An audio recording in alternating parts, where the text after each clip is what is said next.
In the summer of 1873, a man who owned everything stood at his window and felt nothing. Caleb Ward commanded thousands of acres, hundreds of cattle, and the fear of every man in 3 counties. But inside, he was hollow. Then she arrived. A woman with secrets darker than his own, carrying nothing but a worn bag and eyes that refused to meet his. What happened next would shatter everything he thought he knew about power, about survival, about himself. This is their story. Hit that like button and drop your city in the comments.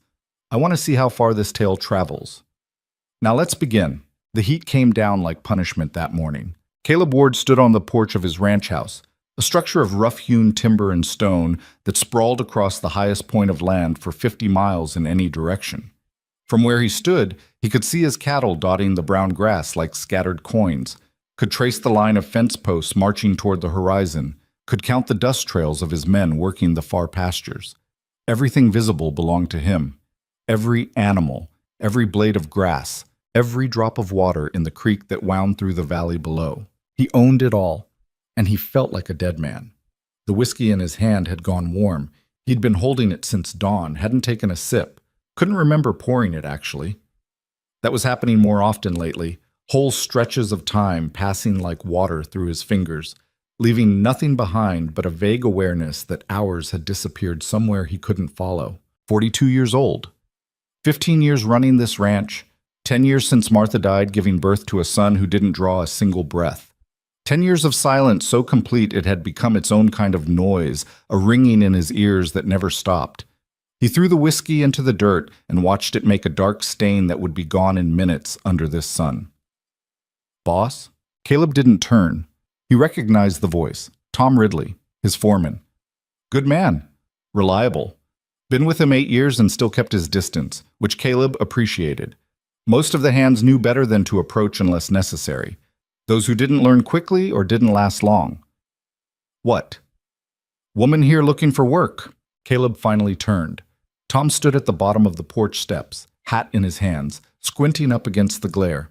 Behind him, near the gate, stood a figure Caleb could barely make out through the heat shimmer.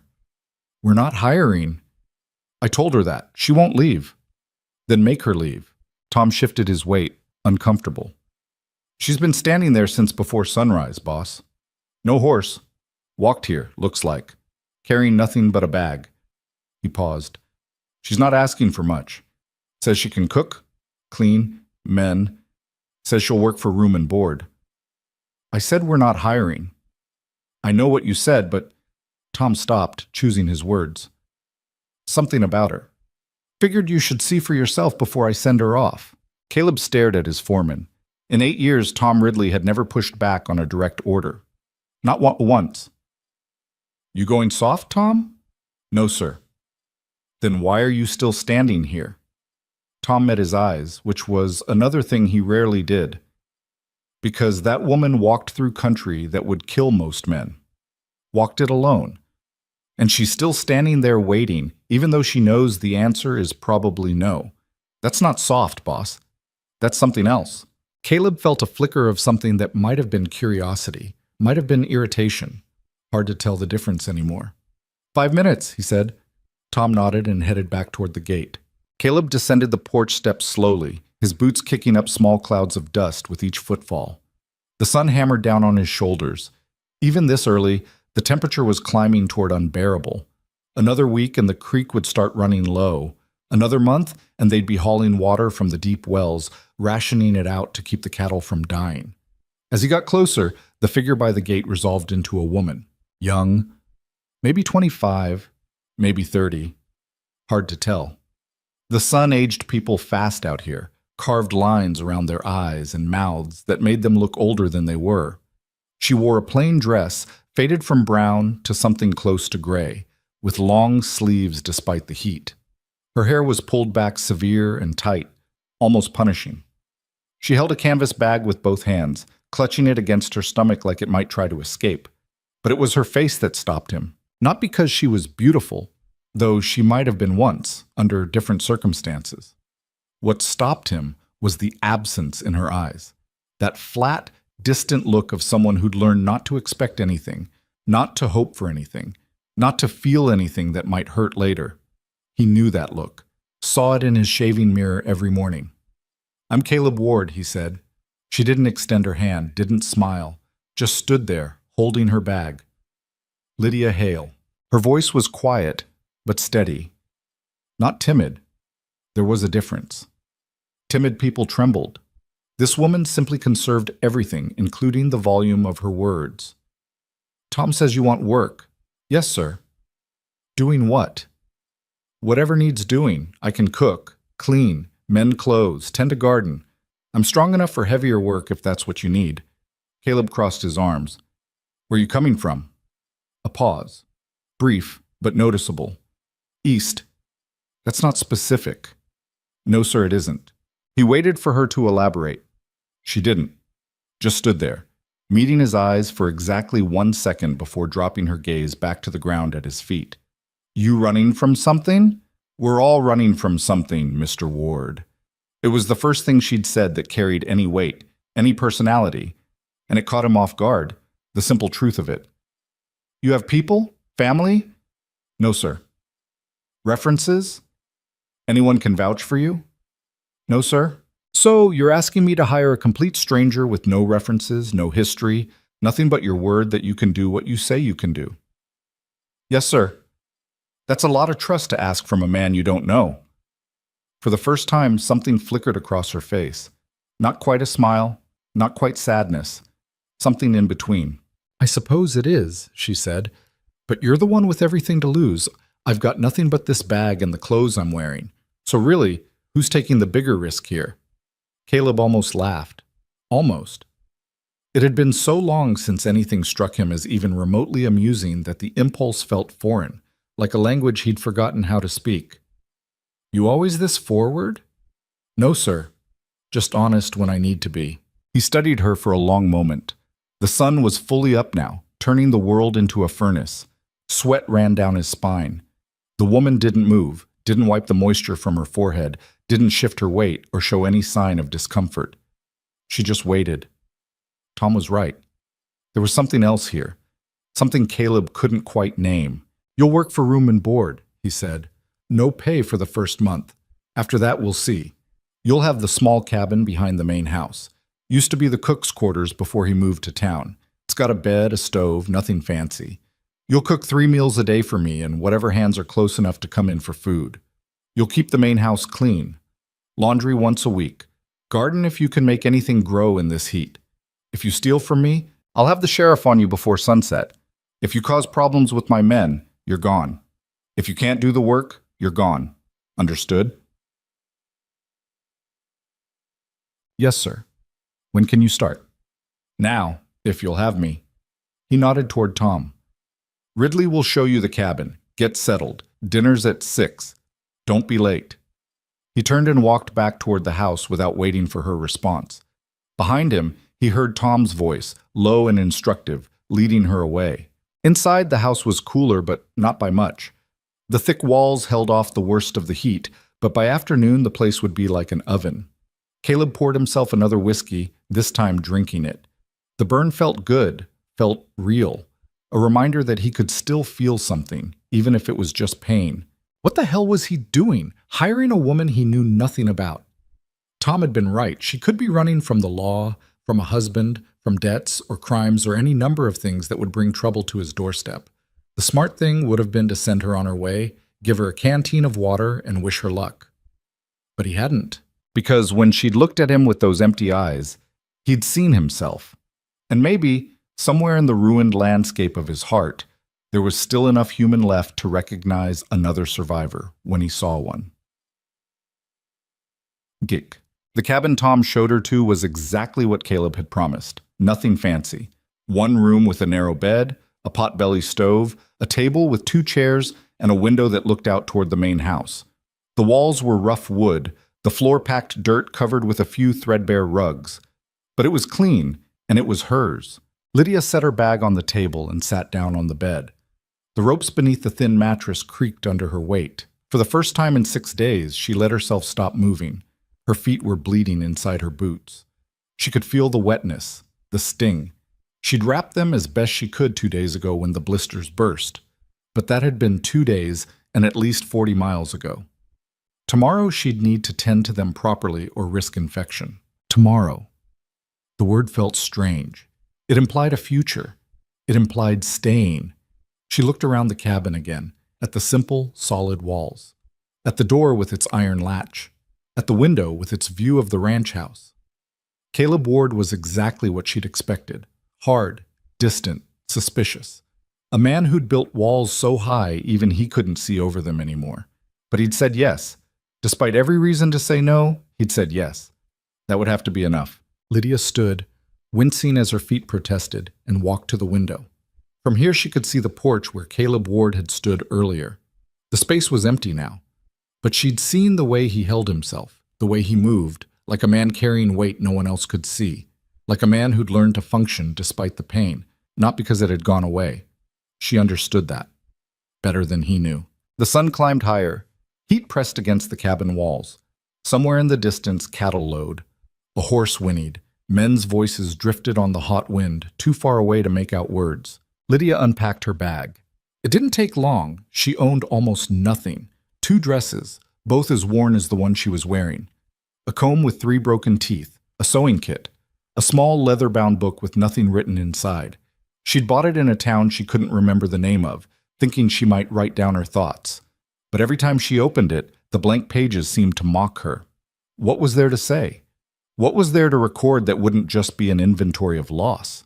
She tucked the book under the mattress and changed out of her traveling dress into the slightly less worn one. Then she filled the basin from the pump outside and washed her face, her hands, her arms. The water was cold, pulled from deep underground. It felt like absolution. By the time she crossed the yard to the main house, it was nearly noon. The door was unlocked. She pushed it open and stepped inside. The house was bigger than it looked from outside, a sprawling collection of rooms that seemed to have been added over years without much planning. The main room held a large stone fireplace, a dining table that could seat 12, and several chairs arranged without pattern. Everything was coated in a fine layer of dust. The air smelled like old smoke and older loneliness. Lydia walked through to the kitchen. It was well equipped. A large cast-iron stove, ample counter space, shelves lined with pots and pans and dishes. But like the rest of the house, it carried the weight of neglect. Not filth. Caleb Ward didn't seem like a man who tolerated filth, but absence. The absence of care, of attention, of anyone who gave a damn whether things were clean or dirty, organized or chaotic. She found an apron hanging on a hook and tied it around her waist. Then she got to work. Caleb came in at 6 exactly, as promised. He stopped in the doorway of the dining room, surprise crossing his face so quickly Lydia almost missed it. The table was set. Not elaborately, she hadn't found anything fancy enough for that, but properly. Plates, utensils, glasses. A bowl of stew sat steaming in the center, flanked by fresh biscuits and a pitcher of water. "You cooked," he said. "That's what you hired me for." He sat down slowly like he wasn't sure the chair would hold him. Lydia filled his plate, then stepped back. "Aren't you eating?" "I'll eat after, in the kitchen." "Sit down." It wasn't a request. Lydia hesitated, then pulled out the chair across from him and sat. He pushed the basket of biscuits toward her. "If you're cooking, you're eating at the table. I'm not running a servant's house." She took a biscuit. They ate in silence. The stew was good, better than good, actually. Caleb hadn't realized how hungry he was until the first bite. Or maybe he had been hungry for weeks, months, and just hadn't cared enough to notice. "Where'd you learn to cook like this?" Lydia didn't look up from her plate. "Here and there?" "That's not an answer. It's the answer I have." He set down his spoon.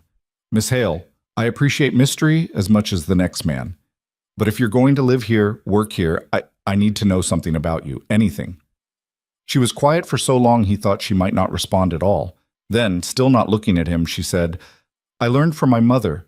She worked in a hotel kitchen back east. I helped her from the time I was tall enough to reach the stove. That's where I learned. Everything else I picked up as I went." "Your mother's still back east?" "She's dead." "I'm sorry." Lydia shrugged. "It was a long time ago." They finished the meal in silence. When Lydia started to clear the plates, Caleb stood. "Leave them. I'll help." "That's not—" "I said I'll help." They carried the dishes to the kitchen together.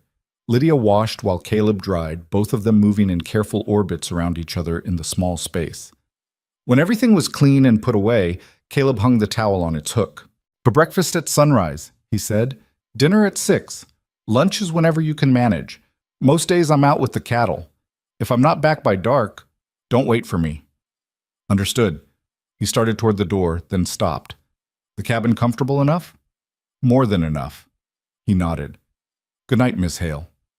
"Good night, Mr. Ward." After he left, Lydia stood in the kitchen for a long time, staring at nothing. Her feet throbbed. Her back ached. But she was here. She had a place, at least for now. A roof, a bed, work to do. It would have to be enough. The first week passed like water finding its level. Lydia rose before dawn each morning, started the stove, brewed coffee strong enough to stand a spoon in. By the time Caleb emerged from his room, always at the same time, always wearing the same expression of vague disconnection, breakfast was on the table. Eggs, bacon, biscuits, whatever she could make from the supplies in the pantry. They ate together. Not because either of them wanted conversation, but because Caleb had insisted that first night, and neither of them saw reason to change the pattern. During the day, while he was out with the cattle or meeting with Tom about fence repairs or water rights or any of the 1,000 things that kept a ranch running, Lydia worked. She cleaned the house room by room, discovering as she went the full extent of the neglect. Curtains so thick with dust they were nearly opaque. Windows that hadn't been washed in years. Floors that needed scrubbing. Rugs that needed beating. Furniture that needed polish and care. She worked methodically, without hurry. This wasn't a job that would be finished in days or even weeks. This was a long campaign against entropy, against the slow decay that came from not caring whether things fell apart. In the afternoons, she tended the garden. The previous cook had started 1 year ago, but it had gone to seed and weeds. Lydia cleared the dead growth, turned the soil, found packets of seeds in the kitchen, and planted them. She didn't know if anything would grow. It was late in the season, and the heat was brutal. But she planted anyway. Because that's what you did. You planted and hoped and waited.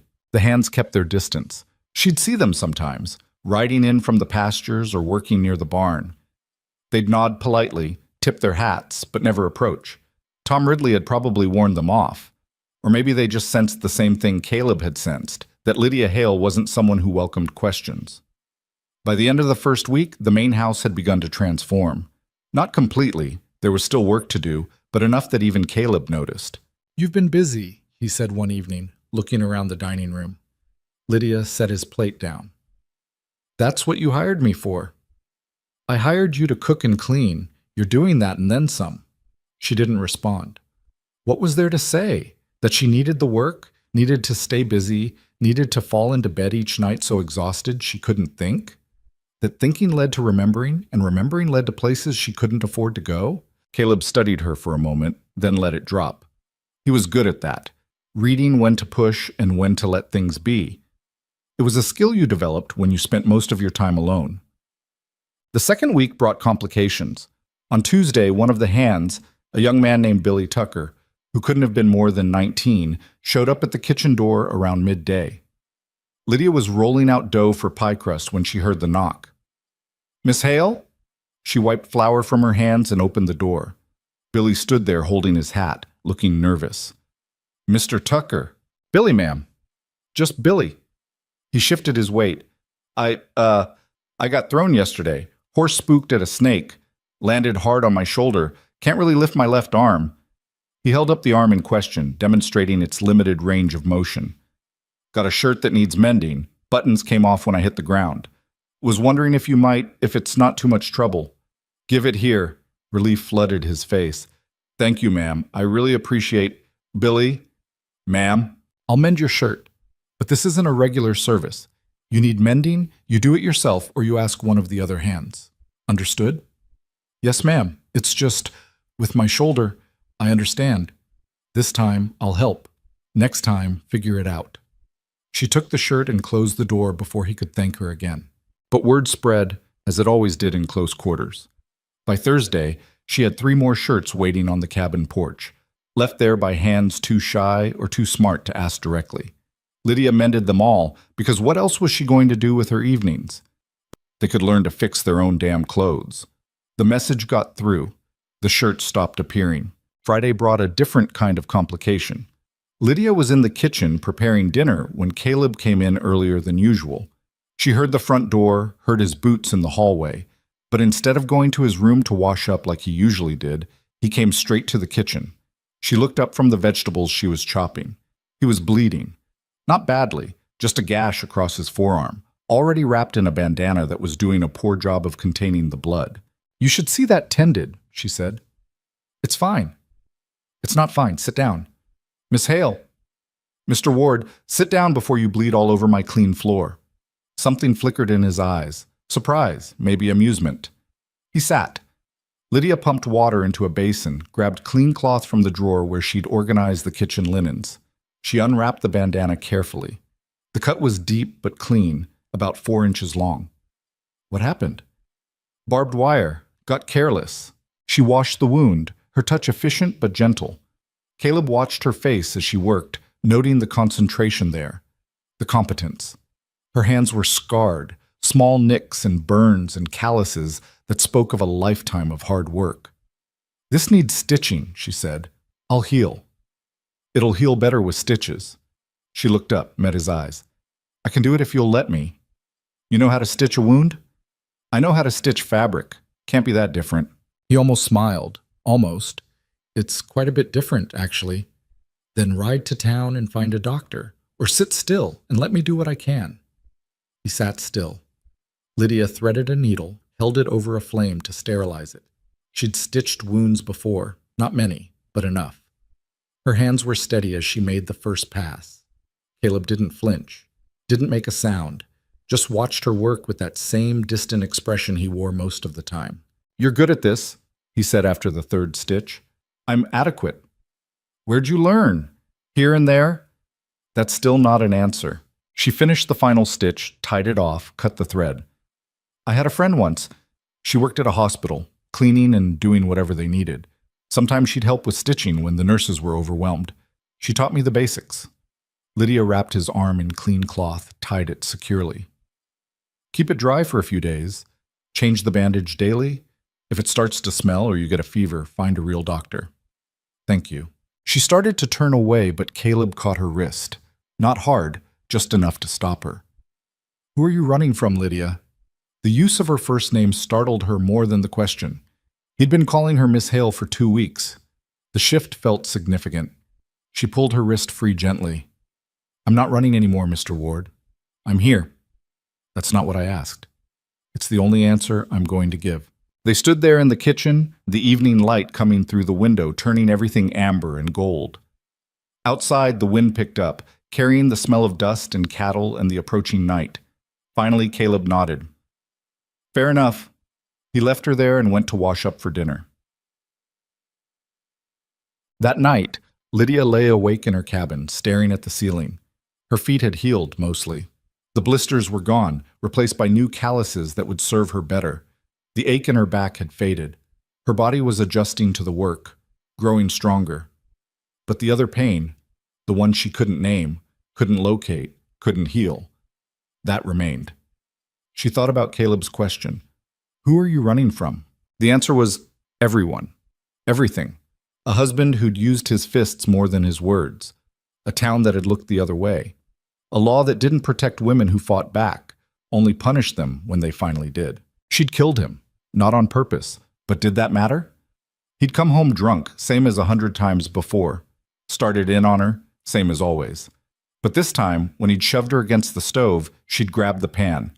Hot grease and iron. One swing, one moment of pure animal survival. He'd gone down hard, didn't get back up. She'd run that same night, taken nothing but what she could carry. That was 8 months ago. 8 months of moving, hiding, working, whatever jobs she could find until someone started asking questions or looking at her too closely, or she just felt the walls closing in. 8 months of running. Until she'd seen the sign for Ward Ranch 20 miles back. Until she'd walked through country that should have killed her. Until she'd stood at that gate and decided, here, this is where I stop. Lydia rolled onto her side, pulled the thin blanket up to her chin. Through the window, she could see the main house, could see a light burning in what she'd learned was Caleb's room. He was awake too. Both of them lying in the darkness, carrying weight no one else could see. Tomorrow she'd wake up and make coffee and cook breakfast and continue the work of living. Tomorrow and the day after and the day after that. Until the past caught up with her or until she finally believed she might deserve a future. Whichever came first. The third week brought rain. Not much, just enough to settle the dust and turn the world briefly green. Lydia stood on the porch of her cabin and watched it fall, breathing in the smell of wet earth. Around her, the ranch came alive with new sound, water dripping from the roof, cattle moving toward the creek, men calling to each other with something close to joy. The garden responded overnight, tiny green shoots pushing through the soil. It was almost enough to make her believe in something. Not miracles. She'd stopped believing in those a long time ago. But maybe in the simple persistence of life. Plant a seed, give it water, and sometimes it grows. Sometimes that's all you can ask for. Caleb found her there on the third day of rain, standing in the garden with mud on her boots and her hair coming loose from its pins. "It's growing," he said. "Some of it. More than I expected this late in the season." She knelt and pulled a weed that was trying to choke out a tomato plant. "Things grow when you give them what they need." He was quiet for a moment, then, "Is that what you're doing here, Lydia? Growing?" She looked up at him. His face was different in the rain, softer somehow, less hard. Or maybe she was just starting to see past the walls. "I'm trying," she said. "Same as these plants, same as anyone." He nodded slowly. "For what it's worth, I'm glad you're here."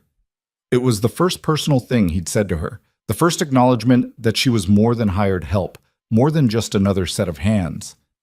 "Thank you," she said quietly. That night, Caleb came in from checking the fences soaked through.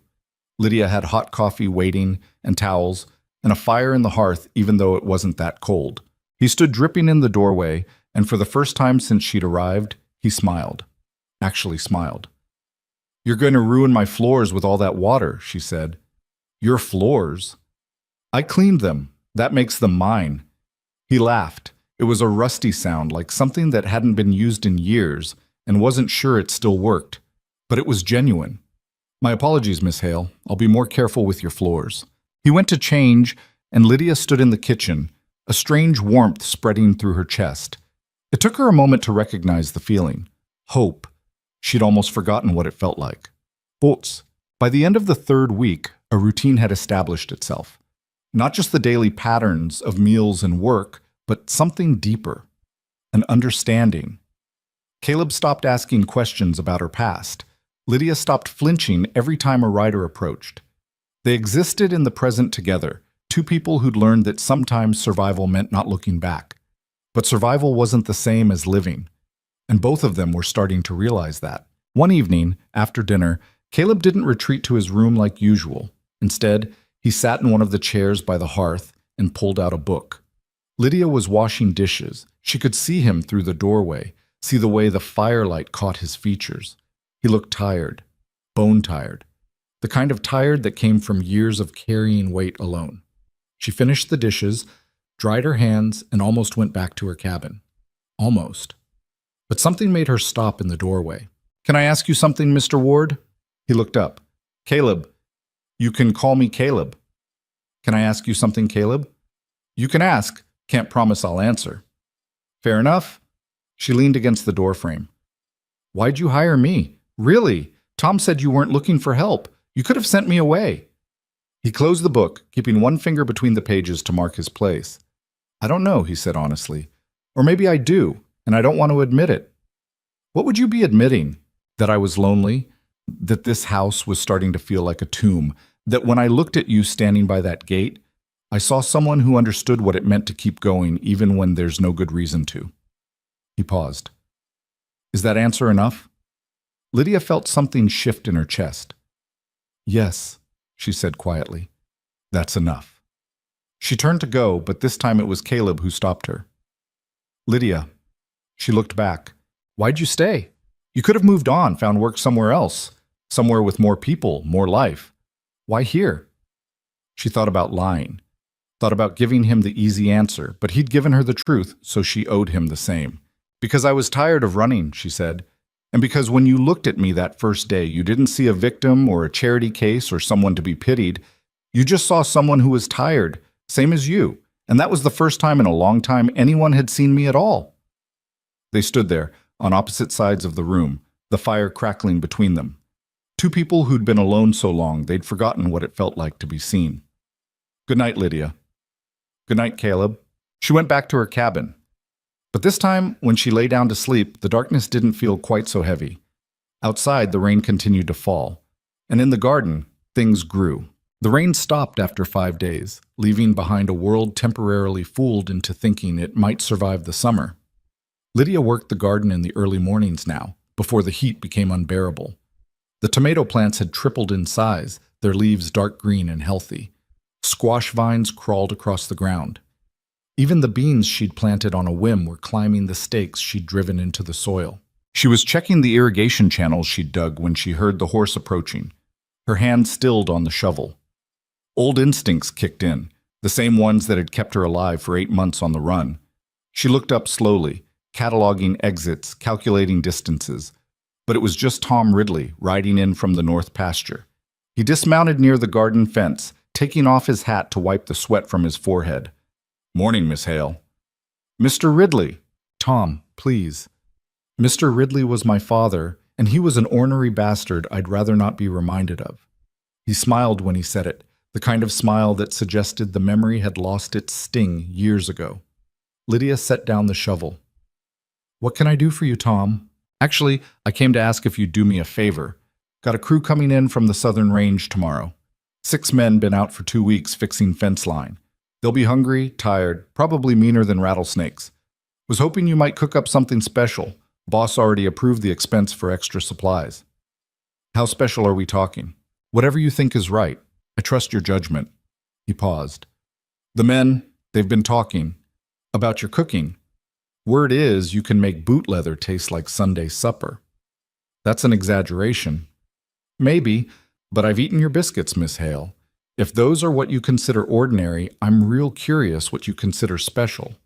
Despite herself, Lydia almost smiled. "I'll see what I can do. Appreciate it." Tom mounted his horse, then hesitated. "Can I say something that's probably none of my business?" "Has that ever stopped a man before?" He laughed. "Fair point. I'll say it anyway. The boss seems different lately.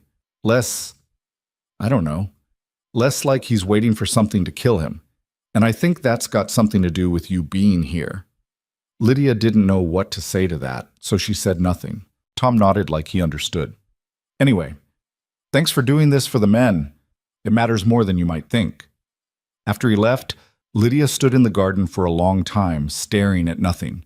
Then she went inside to make a list of what she'd need from the general store in town. That afternoon, Caleb came in to find her at the kitchen table, surrounded by papers covered in calculations and crossed-out notes. "Planning a siege?" he asked. "Tom asked me to cook for the crew coming in tomorrow. I'm trying to figure out quantities." Caleb pulled out a chair and sat across from her. "How many men?" 6, plus you and Tom. Maybe some of the other hands will come in when they smell food. So plan for 12, expect 15. "That's what I was thinking." She pushed one of the papers toward him. "I need to go into town. There's supplies I can't make do without." He scanned the list.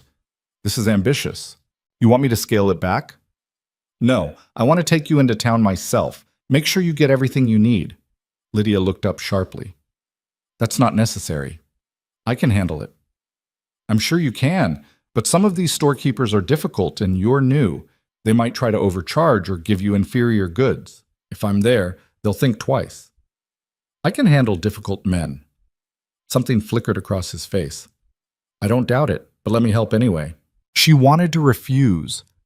The thought of spending hours in a wagon next to him, of being that close for that long, felt dangerous in ways she couldn't articulate. But the list was long, and the supplies were heavy, and she wasn't fool enough to let pride get in the way of practicality.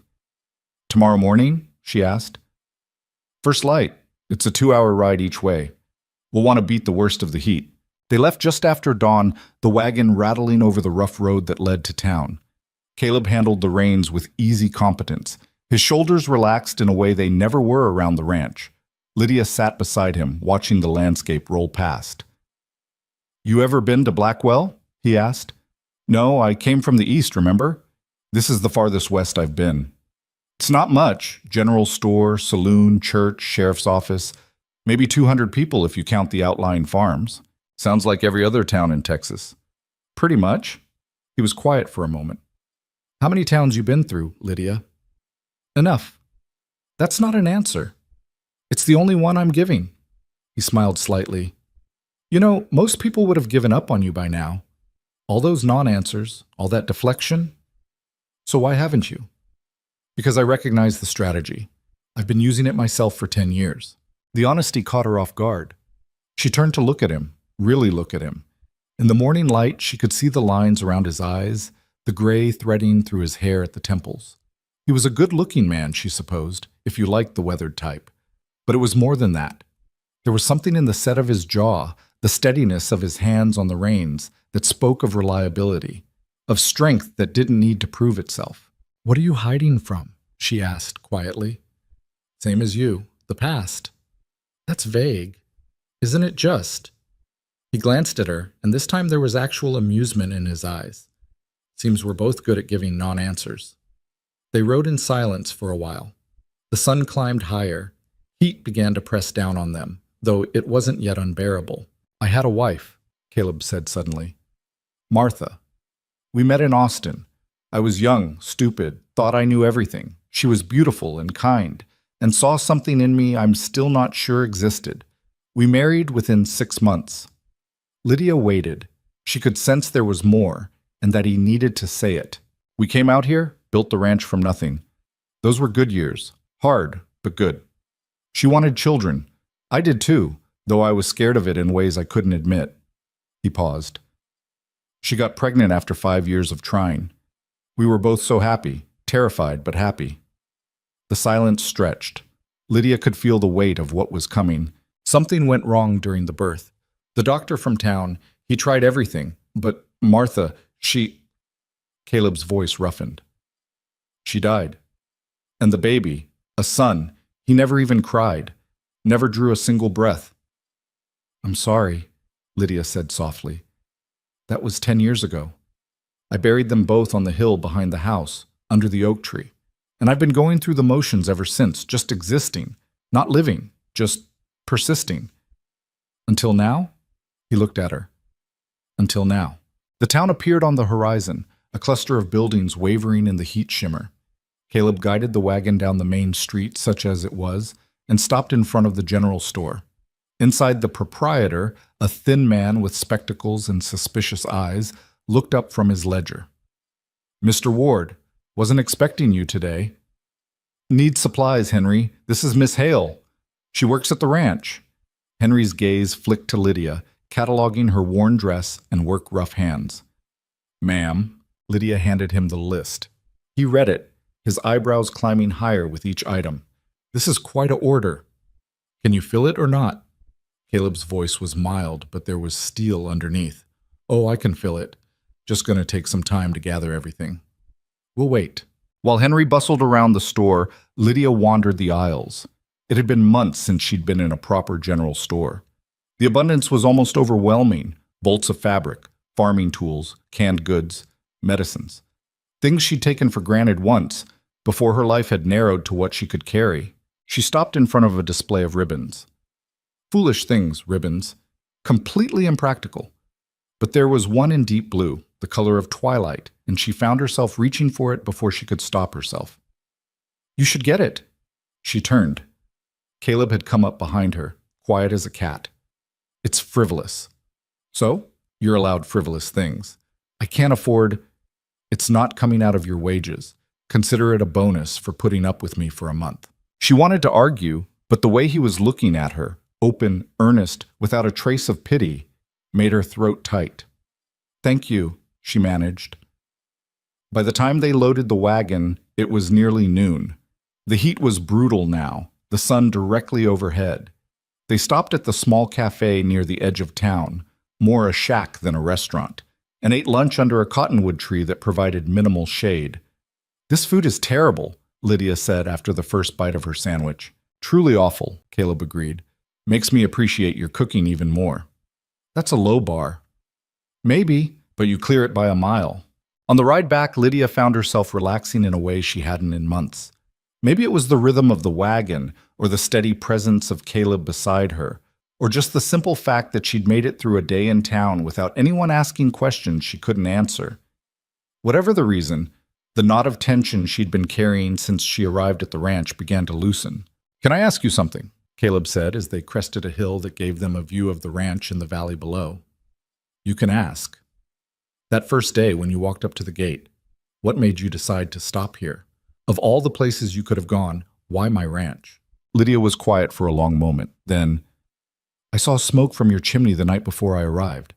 It was late, almost midnight, and I was sleeping rough a few miles from here. I looked up and saw that smoke rising into the stars, and I thought, there's someone awake out there. Someone who can't sleep, same as me." She turned to look at him. "I thought maybe whoever lived there would understand what it meant to be tired. Really tired, down to the bone. So I walked toward that smoke, and I kept walking until I got to your gate." Caleb's hands tightened on the reins, then relaxed. "I was up that night, couldn't sleep. Made coffee I didn't drink, sat on the porch watching the stars. I know. I saw you there just for a minute before I found a place to rest for the night." "You watched me?" "I watched the house, trying to decide if it was safe to approach, if you seemed like the kind of man who might give a stranger a chance." "And what did you decide?" "That you looked lonely, and lonely people are either the most dangerous or the most kind. I gambled on kind." He laughed softly. "That was a hell of a gamble." "It paid off." They arrived back at the ranch to find the yard full of activity. The crew had returned early, their horses tied up outside the barn. 6 men covered in dust and dried sweat, looking exactly like what Tom had described, hungry, tired, and mean. Lydia climbed down from the wagon. "Guess I better get started. Need help unloading?" "I'll get Tom to help. You should go say hello to your men." He nodded and headed toward the barn. Lydia watched him go, noting the way the men straightened when they saw him, the respect in their greetings. Whatever else Caleb Ward was, he was a man his crew trusted. She started unloading supplies, and Tom appeared within minutes, as if summoned by thought alone. "Let me get that," he said, taking a heavy sack of flour from her arms. Together they carried everything into the kitchen. Tom paused in the doorway, looking around. "You've done something different in here. Cleaned it, organized it. It's more than that. It feels..." He searched for the word, "lived in." "Well, I live here now, so that makes sense?" Tom smiled. "Suppose it does." He tipped his hat. "I'll leave you to your cooking. Yell if you need anything heavy moved." Lydia surveyed the kitchen, the mountain of supplies, the hungry men waiting outside. Then she rolled up her sleeves and got to work. By 6 o'clock, the dining room table was groaning under the weight of food. Roasted chicken, mashed potatoes, gravy, green beans cooked with bacon, fresh bread, and 2 pies, apple and peach. It was more food than Lydia had cooked at once since leaving her old life behind, and as she stepped back to look at it, she felt something close to pride. The men filed in, eyes widening at the sight. They sat down without ceremony, but Lydia noticed how they removed their hats, how they waited until Caleb sat before reaching for the food. There was order here, and respect. Caleb caught her eye from across the room. "You joining us?" Every head turned toward her. "I'll eat in the kitchen." "The hell you will." This from one of the crew, a grizzled man with a scar across his cheek. "Ma'am, you cooked all this. You're eating with us." "Pike's right," another man said. "Only fair." Lydia looked at Caleb. He gestured to the empty chair beside him. She sat. Dinner was loud, messy, and completely different from the quiet meals she'd shared with Caleb over the past month. The men talked over each other, told stories, laughed at jokes that weren't particularly funny. They complimented the food between every bite, asked for seconds, then thirds. "Miss Hale, this is the best meal I've had in 6 months, Pike said, loading his plate with more chicken. 6 months? Try 6 years, another man countered. "Where'd you learn to cook like this?" someone asked. Before Lydia could deflect, Caleb spoke up. "Some questions don't need answering, just enjoy the food." The man looked abashed. "Sorry, ma'am, Didn't mean to pry. Ooh, it's fine, Lydia said. And surprisingly, it was. These men weren't asking because they wanted to catch her in a lie or uncover her secrets. They were just making conversation the way people did. After dinner, the men insisted on clearing the table themselves. Lydia tried to stop them, but Pike physically moved her aside. You cooked. We clean. That's the rule. So she stood in the doorway and watched 6 rough cowboys wash dishes with surprising care, arguing about the proper way to stack plates and whether the cast iron needed soap or just a good scrubbing. Caleb appeared beside her. They like you. They like my cooking. It's the same thing to men like that.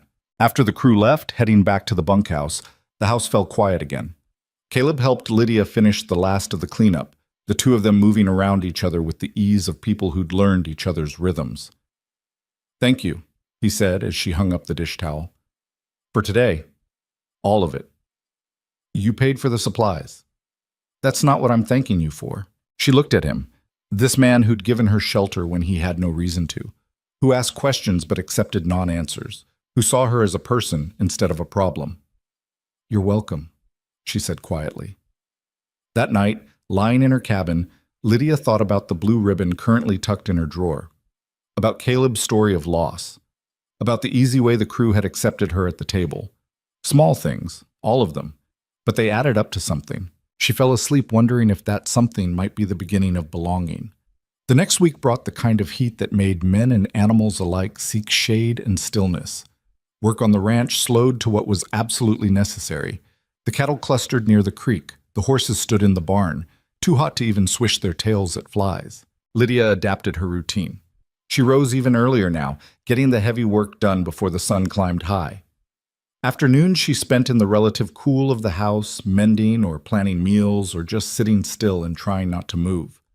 One particularly brutal afternoon, she was in the kitchen preparing dinner when she heard a crash from the front room. She grabbed the nearest thing to hand, a wooden spoon, and rushed toward the sound. Caleb was on the floor. Lydia dropped the spoon and knelt beside him. His eyes were open but unfocused, his skin pale. What happened? Stood up too fast. Got dizzy. She pressed her hand to his forehead. He was burning up. How long have you had a fever? I don't have a fever. You're on fire. How long? He tried to sit up. The room spun, and he had to grab onto her shoulder to keep from falling over again. Couple of days. It's nothing. It's not nothing. Can you stand? With her help, he made it to his feet. She half carried him to his room, she'd never been in there before, and got him onto the bed. The room was sparse, almost monastic. A bed, a dresser, a single chair. Nothing personal except a photograph on the dresser of a young woman who must have been Martha. Lydia pulled off Caleb's boots, then went to get water and cloth. When she came back, he was trying to sit up again. Stay down. I've got work. The work will wait. You're sick. It's just the heat. It's not the heat. When did you cut yourself on that barbed wire? 2 weeks ago. Why? She pulled back the sleeve of his shirt, revealing the bandage she'd told him to change daily. It was the same bandage from 2 weeks ago, filthy and crusted. Because I think it's infected. She unwrapped it carefully. The wound beneath was red and swollen, angry lines radiating outward. It smelled bad. Damn, Caleb muttered. That's an understatement. Lydia pressed around the edges, watching his face. He didn't flinch, but his jaw tightened. This needs cleaning, properly. It's going to hurt. I've had worse. She doubted that, but she didn't argue. She went to the kitchen, boiled water, gathered clean cloth and what passed for medical supplies in the house. Back in his room, she sat on the edge of the bed and got to work. Cleaning an infected wound was ugly business. Caleb endured it in silence, his hands gripping the bed frame so hard his knuckles went white. By the time Lydia finished, sweat was running down his face and hers. I need to open it, she said. Let the infection drain. Do what you need to do. She heated a knife blade in the lamp flame, let it cool just enough that it wouldn't burn, and made a small incision. Caleb made a sound low in his throat but didn't move. The infection drained, thick and foul. Lydia cleaned it again, bound it with fresh bandages soaked in a poultice she'd learned to make years ago. You're either going to get better or die, she said bluntly. If the fever gets worse, I'm sending Tom for the doctor. No doctor. Then you better laudanum in the kitchen and measured out a dose that would help with the pain and let him sleep.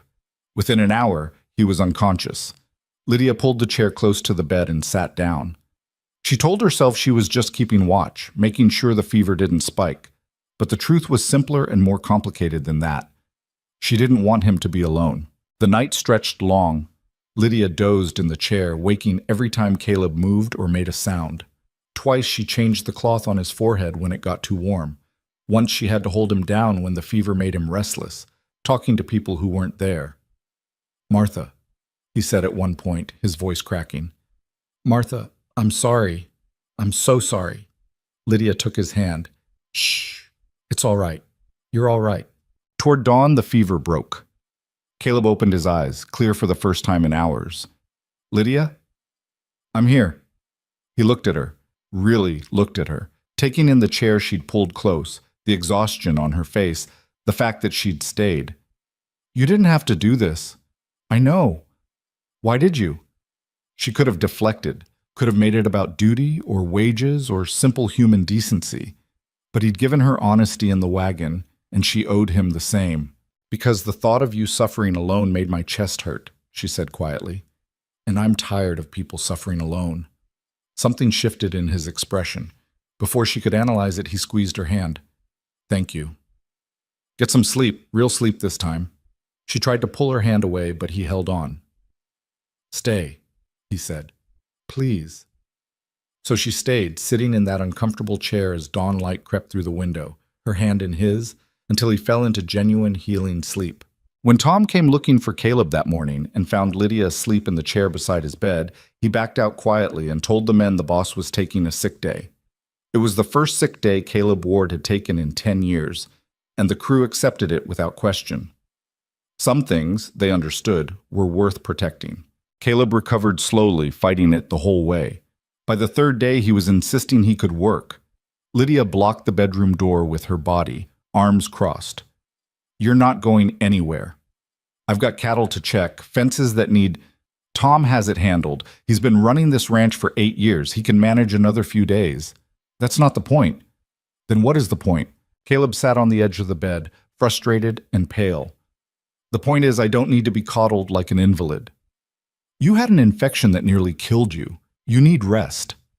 I've rested for 3 days. And you still look like death warmed over." She softened slightly. "Give it one more day, please." He looked up at her, and something in his expression shifted. "You're not going to budge on this, are you? Not even a little. You're a stubborn woman, Lydia Hale. You hired me knowing that." He almost smiled. "I suppose I did." She brought him meals in bed, which he hated. She changed his bandages twice a day, which he tolerated. And she sat with him in the evenings, reading aloud from the books she found in his study, which he pretended not to enjoy but clearly did. On the 4th day, she found him out of bed, dressed, standing at the window. "What are you doing?" "Looking at my ranch." "You should be lying down." "I've been lying down for 4 days. I'm done lying down." He turned to face her. "And before you argue, the fever's gone. The wound looks clean. I feel fine." "You feel fine because you've been resting." "Lydia." He said her name like a statement, not a question. "I appreciate what you've done, more than I can say. But I need to get back to work. Not because the ranch can't survive without me, Tom's proven it can, but because I need to feel useful again." She understood that. The need to be useful, to have purpose, to prove you still belonged in the world. So she stepped aside. "If you start feeling dizzy or the fever comes back, I'll tell you immediately." "You promise?" "I promise." He walked past her, close enough that his sleeve brushed her arm. At the doorway, he paused. "Lydia?" "Yes?" "That night, when you stayed, when I was half out of my mind with fever." He didn't look at her, kept his eyes on the hallway ahead. "I remember some of it. Not all, but some. You held my hand." She didn't know what to say to that. "I just wanted you to know," he continued quietly, "that it helped. Knowing someone was there, knowing you were there." Then he was gone, his boots echoing down the hallway, leaving her standing in the empty room with her heart doing something strange and unfamiliar in her chest. The rhythm of the ranch reasserted itself. Caleb went back to work, though Lydia noticed he took more breaks, drank more water, stopped pushing himself quite so hard. Tom shot her grateful looks when Caleb actually came in for lunch instead of working through it. But something had shifted between them. The careful distance they'd maintained for 6 weeks had collapsed during those fever-racked nights. Now they existed in a space that was closer, more dangerous. Caleb started joining her in the kitchen while she cooked, sitting at the table with paperwork or just watching her work. She should have told him to leave, that he was in the way. But she didn't. His presence had become something she looked forward to, and that terrified her. One evening, as she was rolling out dough for biscuits, he spoke without looking up from his ledger. "Tell me something true about yourself." Her hand stilled. "What?" "Something true. Doesn't have to be big, just something real." She resumed rolling, buying time. "Why?" "Because I've been thinking about how little we actually know about each other, how we've built this whole arrangement on absence, on not asking, not telling." He set down his pen. "And I'm tired of it. I want to know you, not your past if you're not ready to share that, but you, the person you are now." Lydia focused on the dough, on the familiar motion of the rolling pin. "I don't know if I can separate the two. The person I am now, she's built from everything that came before." "Then tell me about before." "It's not a good story. I'm not asking for good. I'm asking for true." She cut biscuits from the dough, placing them carefully on the baking sheet. The silence stretched. Just when Caleb thought she wouldn't answer, she spoke. "I was married once, to a man named William Hale. We met when I was 18. He was charming, attentive, everything a young girl thinks she wants." She paused, gathering strength. "The charm lasted about 6 months. After that, he showed me who he really was." Caleb's hands clenched on the table, but he stayed quiet. "It started small. Criticism, comments about my cooking, my cleaning, the way I wore my hair. Then it got worse. He'd break things when he was angry, plates, chairs, anything within reach. And then..." She took a shaky breath. "Then he started breaking me instead." "Lydia, let me finish. Please, if I stop now, I won't start again." He nodded. "I tried to leave twice. The first time, he found me at the station, dragged me home in front of everyone. The sheriff told me marriage was sacred, that I needed to be more patient with my husband. The second time, I made it all the way to my cousin's house, 2 towns over. William showed up 3 days later with flowers and apologies and promises. My cousin believed him, sent me back." She slid the biscuits into the oven, her movements mechanical. "So I stopped trying to leave. I learned to be quiet, to be invisible, to not provoke him. I survived. That's all I did for 5 years, survived." "What changed?" Lydia turned to face him. Her eyes were dry but hard. "He came home drunk one night, meaner than usual, started in on me about dinner being cold. I said something back. I don't even remember what. Just some small thing, but it was enough." She rolled up her sleeve, revealing a scar that ran from elbow to wrist. "He shoved me into the stove. My arm hit the edge where I'd been cooking, hot grease everywhere. I grabbed the pan without thinking, just trying to get away from the pain." She pulled her sleeve back down. "I hit him with it, just once. He went down, hit his head on the corner of the table. There was so much blood." Caleb stood, started toward her, but she held up a hand. "I thought he was dead. I panicked, took what I could carry and ran, walked all night, got on the first train heading west. I didn't stop moving for 8 months. Every town I landed in, I'd see his face in crowds. Every knock on the door, I thought it was the law coming for me." She met Caleb's eyes. "So when you ask who I am now, the answer is, I'm a woman who might have killed her husband and who's been running ever since. That's the truth you wanted." The kitchen fell silent except for the ticking of the clock on the wall. Caleb stood frozen, his face unreadable. Lydia waited for him to tell her to leave, to get out of his house, to take her violence and her past somewhere else. Instead, he closed the distance between them and pulled her into his arms. She went rigid with shock. When was the last time someone had held her? When was the last time touch meant comfort instead of pain? "I'm sorry," he said quietly, his voice rough. "I'm sorry that happened to you. I'm sorry no one protected you. I'm sorry you had to protect yourself." Something broke inside her. She didn't cry. She'd forgotten how, but her body shook with the force of everything she'd been holding back. Caleb just held her, the other steady on her back, letting her fall apart in the safety of his arms. When the shaking finally stopped, she pulled back. He let her go immediately, giving her space. "I should check the biscuits," she said, her voice rough. "Lydia, please, I need to do something normal right now." He nodded and sat back down. They didn't speak while she pulled the biscuits from the oven, while she set the table, while she served dinner. But the silence wasn't uncomfortable. It was the silence of two people who'd just crossed a threshold and needed time to understand what that meant. Finally, over coffee, Caleb spoke. "Did you kill him?" "I don't know. I didn't stay to find out." "Do you regret it? Hitting him?"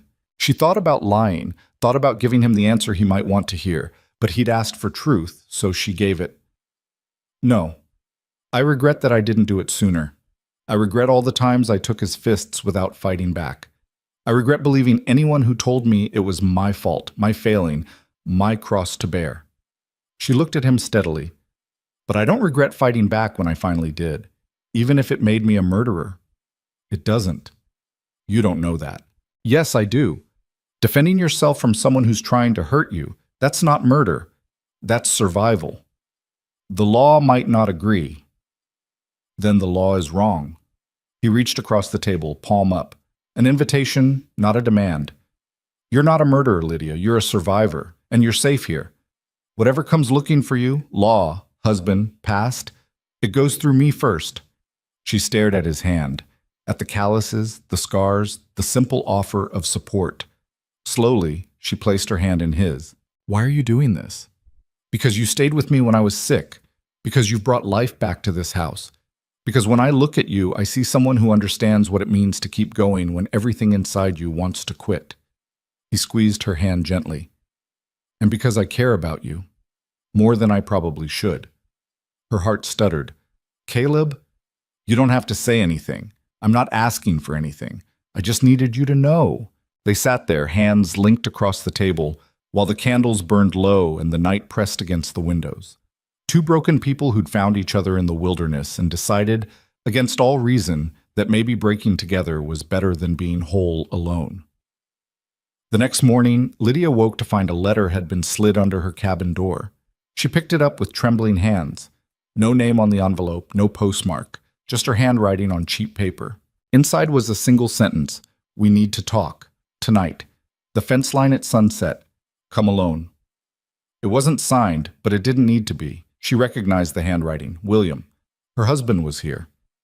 The day passed in a fog. Lydia went through the motions, cooking breakfast, cleaning, preparing lunch, but her mind was miles away. How had he found her? How long had he been here? What did he want? Caleb noticed something was wrong at breakfast. "You all right?" "Fine, just tired." "You sure?" She forced a smile. "I'm sure." He didn't look convinced, but he didn't push. After he left for the north pasture, Lydia stood in the kitchen and tried to think. She could run, pack her bag, slip away while everyone was working. But where would she go? She'd been running for 8 months, and William had still found her. There was nowhere far enough. She could tell Caleb, but what would she say? That her possibly dead husband was actually alive and wanted to meet? That everything she'd told him last night was true, except for the one thing that mattered most, whether she'd actually killed the man she'd been running from, or she could go to the fence line at sunset and face whatever was coming. The afternoon dragged. Lydia prepared dinner mechanically, her hands knowing the work even while her mind spun in circles. At 5:30, she left the food warming on the stove and walked out. The fence line was a 20-minute walk from the main house, far enough to be private. The sun was sinking toward the horizon, painting everything gold and amber. Under other circumstances, it might have been beautiful. She saw him before he saw her. William Hale, standing by the fence, hat in his hands. He looked thinner than she remembered, older. There was a scar on his temple that hadn't been there before, probably from where he'd hit the table. He turned at the sound of her footsteps. "Lydia." She stopped 10 feet away, keeping distance between them. "William? You look good, healthy. What do you want?" He smiled, but it didn't reach his eyes. "Is that any way to greet your husband?" "You're not my husband." Not anymore. The law says different. We're married until death or divorce, and I'm not dead, despite your best efforts. So he knew. Of course he knew. How did you find me? I'm a patient man. I followed your trail, talked to people in every town you passed through.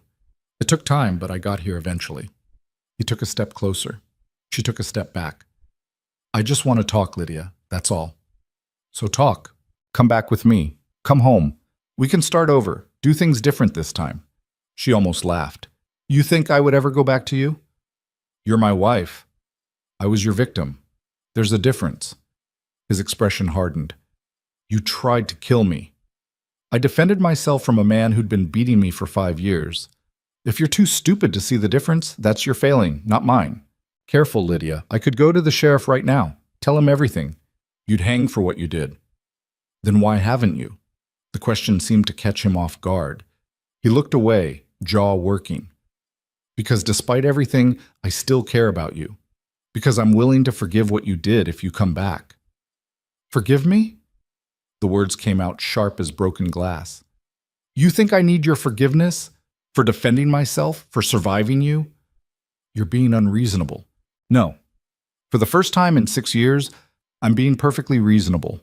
She took a step toward him, and he actually flinched. Good. You want to go to the sheriff? Go. Tell him everything. Tell him how you beat me, how you terrorized me, how you made my life hell. Tell him I fought back. Tell him I ran, and we'll see who the law believes. They'll believe me. I'm a man with property, with standing in the community. You're just... Just what? Just a woman? Just a wife? Just someone who doesn't matter? She was close enough now to see the fear in his eyes. Maybe you're right. Maybe they will believe you. But I'm not running anymore, William. I'm done running. So either go to the law or get off this ranch. But either way, we're finished. You can't talk to me like that. I just did. He lunged for her. She'd been expecting it, had been expecting it since she saw him by the fence. She sidestepped, and he stumbled past her. Don't touch me. Don't ever touch me again. He turned, rage contorting his features into something ugly. You think you're safe here? You think this rancher you're working for will protect you when he finds out what you are? He knows what I am, and he's worth 10 of you. William's eyes narrowed. You're sleeping with him. That's none of your business. So you are. My wife, whoring herself to some frontier nobody? The gunshot cut through the air like thunder. Both of them froze. Lydia turned to see Caleb standing 30 feet away, rifle pointed at the sky. Tom Ridley was beside him, along with 3 other ranch hands. Caleb lowered the rifle, his face carved from stone. You need to leave. Now. William straightened, trying to recover his composure. This is between me and my wife. Your wife just told you to leave. I'm telling you the same thing, with less patience. Caleb worked the rifle's action, chambering another round. You've got until I count to 10. You can't. 1. This is legal harassment. 2. William looked at Lydia, something desperate in his eyes. Please, Lydia, just talk to me. 3. We can work this out. 4. Lydia walked past William without looking at him, heading straight for Caleb. She didn't run, didn't hurry, just walked, her head high, her shoulders back. 5. You'll regret this, William called after her. Both of you. 6. Tom Ridley stepped forward, hand on his pistol. I'd start walking if I were you, friend. 7. William finally moved, backing away, his eyes darting between the armed men. This isn't over. 8. I mean it, Lydia, this isn't... 9. William turned and ran. Caleb didn't fire on 10, just watched until William disappeared over the rise, then lowered the rifle. Lydia reached him, and her knees almost gave out. He caught her, the rifle clattering to the ground. I've got you, he said quietly. I've got you.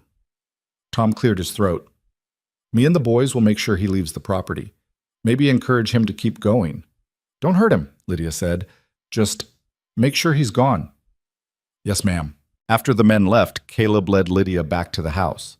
Her cabin was closer, but he took her to the main house instead, to the sitting room.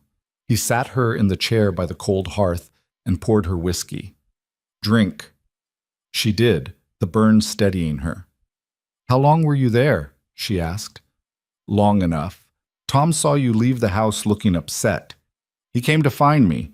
We followed at a distance. You heard everything? Most of it. She waited for him to ask questions, to demand explanations. Instead, he knelt in front of her chair, taking her hands. Are you all right? The simple concern in his voice nearly undid her. I don't know. He found me. After all this time, all those miles, he found me. He won't bother you again. You don't know that. You heard him. He could go to the law. Let him. I know the sheriff. Known him for 15 years, and Tom's brother is a judge in Austin. If your husband wants to make this legal, we'll make it legal. His grip tightened. But he won't. Men like that, they're cowards. They only feel strong when they're hurting someone weaker. You stood up to him, showed him you weren't afraid. That's the last thing he expected. I was terrified. But you didn't show it. That's what counts. She looked at their joined hands, at the way his thumb was tracing small circles on her wrist, probably without him even realizing. I lied to you, she said quietly. About what? I said I didn't know if I killed him. But I did know. Deep down, I knew he was alive, because if he was dead, I would have felt it. I would have felt free. And I never did. That's not a lie. That's hope. It's the same thing sometimes. He stood, pulling her to her feet. Listen to me. What happened between you and William Hale? That's your past. Painful, ugly, but past. You're here now, safe. And I meant what I said last night. Whatever comes for you goes through me first. Why? The question burst out of her. Why do you care? I'm nobody. I'm a woman with a violent past and a husband who wants me back and nothing to offer you except trouble. You're not nobody. He cupped her face with one hand, his touch gentle. You're someone who stayed up all night taking care of a stubborn fool who didn't deserve it. You're someone who brought warmth back to a house that was dying from cold. You're someone who understands loss and keeps going anyway. His thumb brushed her cheek. And you're someone I've come to care about more than I thought possible. Lydia couldn't breathe. The way he was looking at her, like she mattered, like she was worth something, it was too much. I don't know how to do this, she whispered. Do what? This. Whatever this is between us. I don't know how to be close to someone without fear. William, he ruined that for me. Then we learned together, because I've been alone for 10 years, and I've forgotten how to be anything else. We're both broken, Lydia. Maybe we can figure out how to be broken together. She should have pulled away, should have maintained the distance that kept her safe, but she was so tired of being afraid, of running, of denying herself even the smallest comfort. So instead, she leaned forward and rested her forehead against his chest. His arms came around her immediately, holding her close but not tight, protective but not possessive. This was what safety felt like. After all these years, she'd almost forgotten. They stood like that while the sun finished setting, while the room grew dark around them. Two people who'd survived the worst the world could throw at them, choosing each other despite every reason not to. Outside, Tom and the boys returned, their mission accomplished. William Hale had left the property and been strongly encouraged to keep riding. Tomorrow, Caleb would send a telegram to Tom's brother, start the legal process of protecting Lydia if it came to that.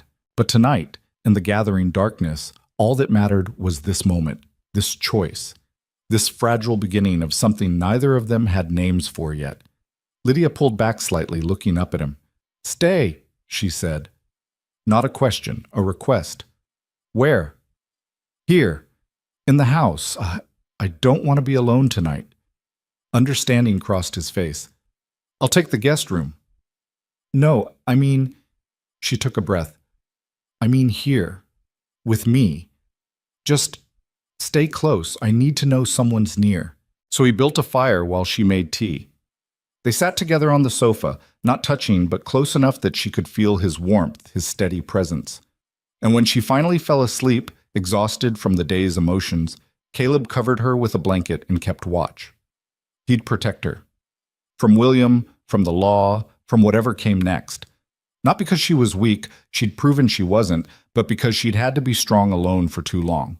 It was time someone stood with her instead. Morning came too soon, and not soon enough.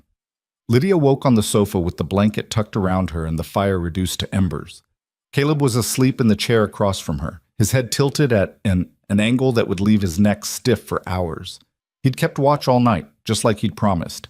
She sat up slowly, trying not to wake him, but his eyes opened immediately, alert despite the lack of sleep. "Morning," he said, his voice rough. "You should have gone to bed. I was fine here." "Your neck says different." He rolled his shoulders, wincing. "Maybe a little." Lydia stood, folding the blanket. The events of the previous night came rushing back, William's face, his threats, the sound of Caleb's rifle. In the harsh light of morning, it all felt surreal, like something that had happened to someone else. "I should make breakfast," she said. "Lydia, I need to do something normal, Caleb, please." He nodded and let her go. In the kitchen, she moved through the familiar routine. Coffee, eggs, biscuits. Her hand shook slightly as she cracked the eggs, but the work steadied her. This was what she knew how to do. This was solid ground. Tom appeared at the back door just as the biscuits came out of the oven. "Morning, Miss Hale." "Tom." He removed his hat, turning it in his hands. "Wanted to let you know, we rode out early, checked the whole property, no sign of him. Looks like he took our advice and kept riding." Relief flooded through her. "Thank you. Also sent word to my brother in Austin. He's a judge, like Caleb probably told you. If there's legal trouble coming, he'll help sort it out." Tom paused. "What that man said yesterday about you being his wife, that true?" Lydia met his eyes. "Yes, legally, anyway. But I left him 8 months ago, and I'm not going back." "Good.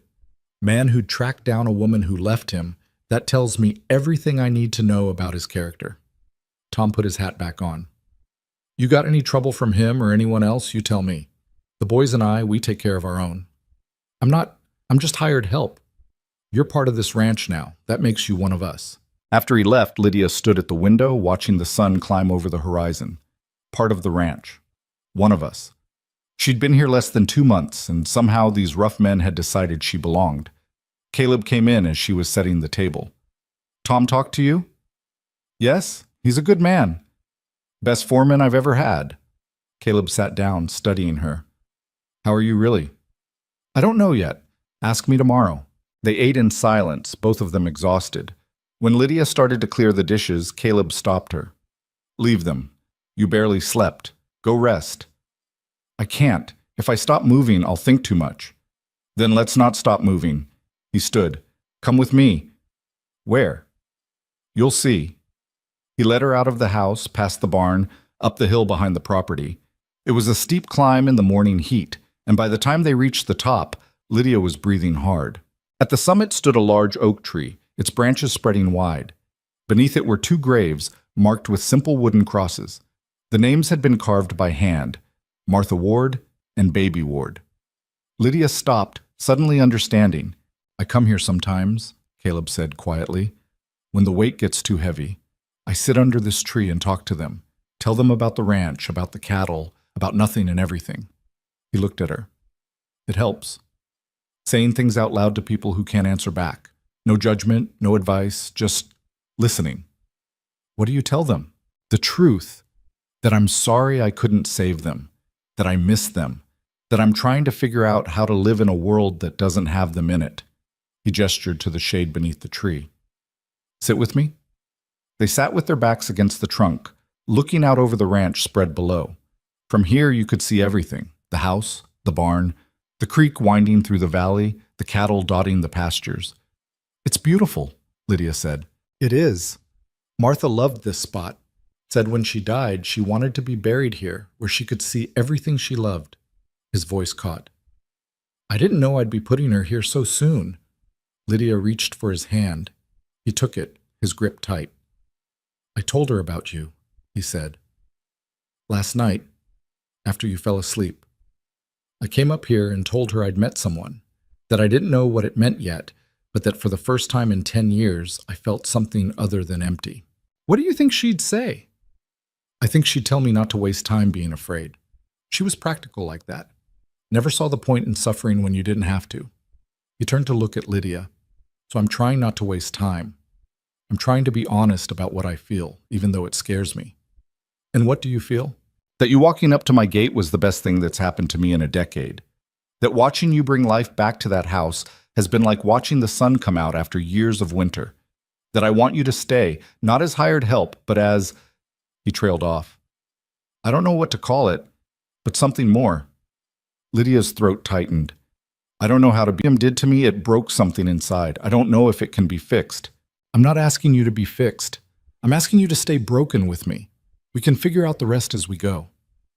What if I can't give you what you want? What if I can never be comfortable with intimacy, with closeness? Then we'll find a way to live with that. There's more than one way to be close to someone. He squeezed her hand. I'm not William, Lydia. I won't demand things from you, won't force anything. We move at whatever pace you can handle, even if that pace is standing still. She looked at him, this man who'd shown her nothing but patience, nothing but kindness, who'd protected her without making her feel weak, who'd offered her safety without strings attached. I want to try, she said quietly. I want to try to be brave enough for this. You're already the bravest person I know. They sat under that tree for hours, talking about everything and nothing. Caleb told her stories about building the ranch, about the early years with Martha, about dreams he'd had and dreams he'd buried. Lydia told him about her mother, about learning to cook in that hotel kitchen, about the small joys she'd found in towns along her journey west. The past was still there, heavy and undeniable. But up on that hill, in the shade of the oak tree, it felt a little less crushing. When they finally walked back down, the sun was past noon. Tom met them at the barn, looking worried. Boss, we got a problem. Caleb's expression shifted immediately. What kind of problem? Fence cut on the western boundary. Looks deliberate. And about 20 head of cattle missing. Caleb swore under his breath. When? Sometime last night or early this morning. Billy found it on his rounds. Could be rustlers, Caleb said, already moving toward the barn. Or it could be a message. Lydia's blood went cold. You think William did this? I don't know, but the timing's suspicious. He turned to Tom. Get the men together. I want every inch of that western boundary checked. And someone rides to town, alerts the sheriff. On it. Caleb looked at Lydia. Stay in the house. Keep the doors locked. I'm not hiding. I'm not asking you to hide. I'm asking you to stay safe while I deal with this. And if it is William, if he comes back while you're gone? Caleb went into the barn, emerged a minute later with a rifle. He handed it to her. You know how to use this? My father taught me when I was 12. Good. Anyone comes near the house who isn't me or one of my men, you shoot first and ask questions later. She took the rifle, its weight familiar in her hands. Be careful. Always am. He rode out with Tom and 4 other hands, leaving Lydia standing in the yard with a loaded rifle and a growing sense of dread. Inside the house, she tried to keep busy. She cleaned what didn't need cleaning, cooked food no one would eat, paced from window to window, watching for movement. The rifle stayed within arm's reach. Hours passed. The sun moved across the sky. Still no word from Caleb. Lydia was in the kitchen when she heard the horse. She grabbed the rifle, moving to the window. A single rider approaching, but not from the direction Caleb had gone. Her heart hammered as she recognized the figure. William. He dismounted in front of the house, alone. Lydia moved to the front door, rifle raised. That's close enough, she called through the door. I just want to talk. We talked yesterday. You got your answer. Please, Lydia, just hear me out. I'm listening. From here. William took off his hat, and in the afternoon light, Lydia could see how much he'd changed. The man she'd left was confident, cruel, sure of his power. This man looked diminished somehow, unsure. I know what you think of me, he said, and you're right to think it. What I did to you, there's no excuse for it, no justification. So why are you here? Because I need you to know I'm sorry, really sorry. I've spent 8 months thinking about what I did, what I became, and I hate myself for it. That's not my problem. I know it's not, but I had to say it. I had to tell you that you were right to leave, right to fight back, right to run. He turned his hat in his hands. And I had to tell you that I'm not going to the law. I'm not going to cause you any more trouble. Why should I believe you?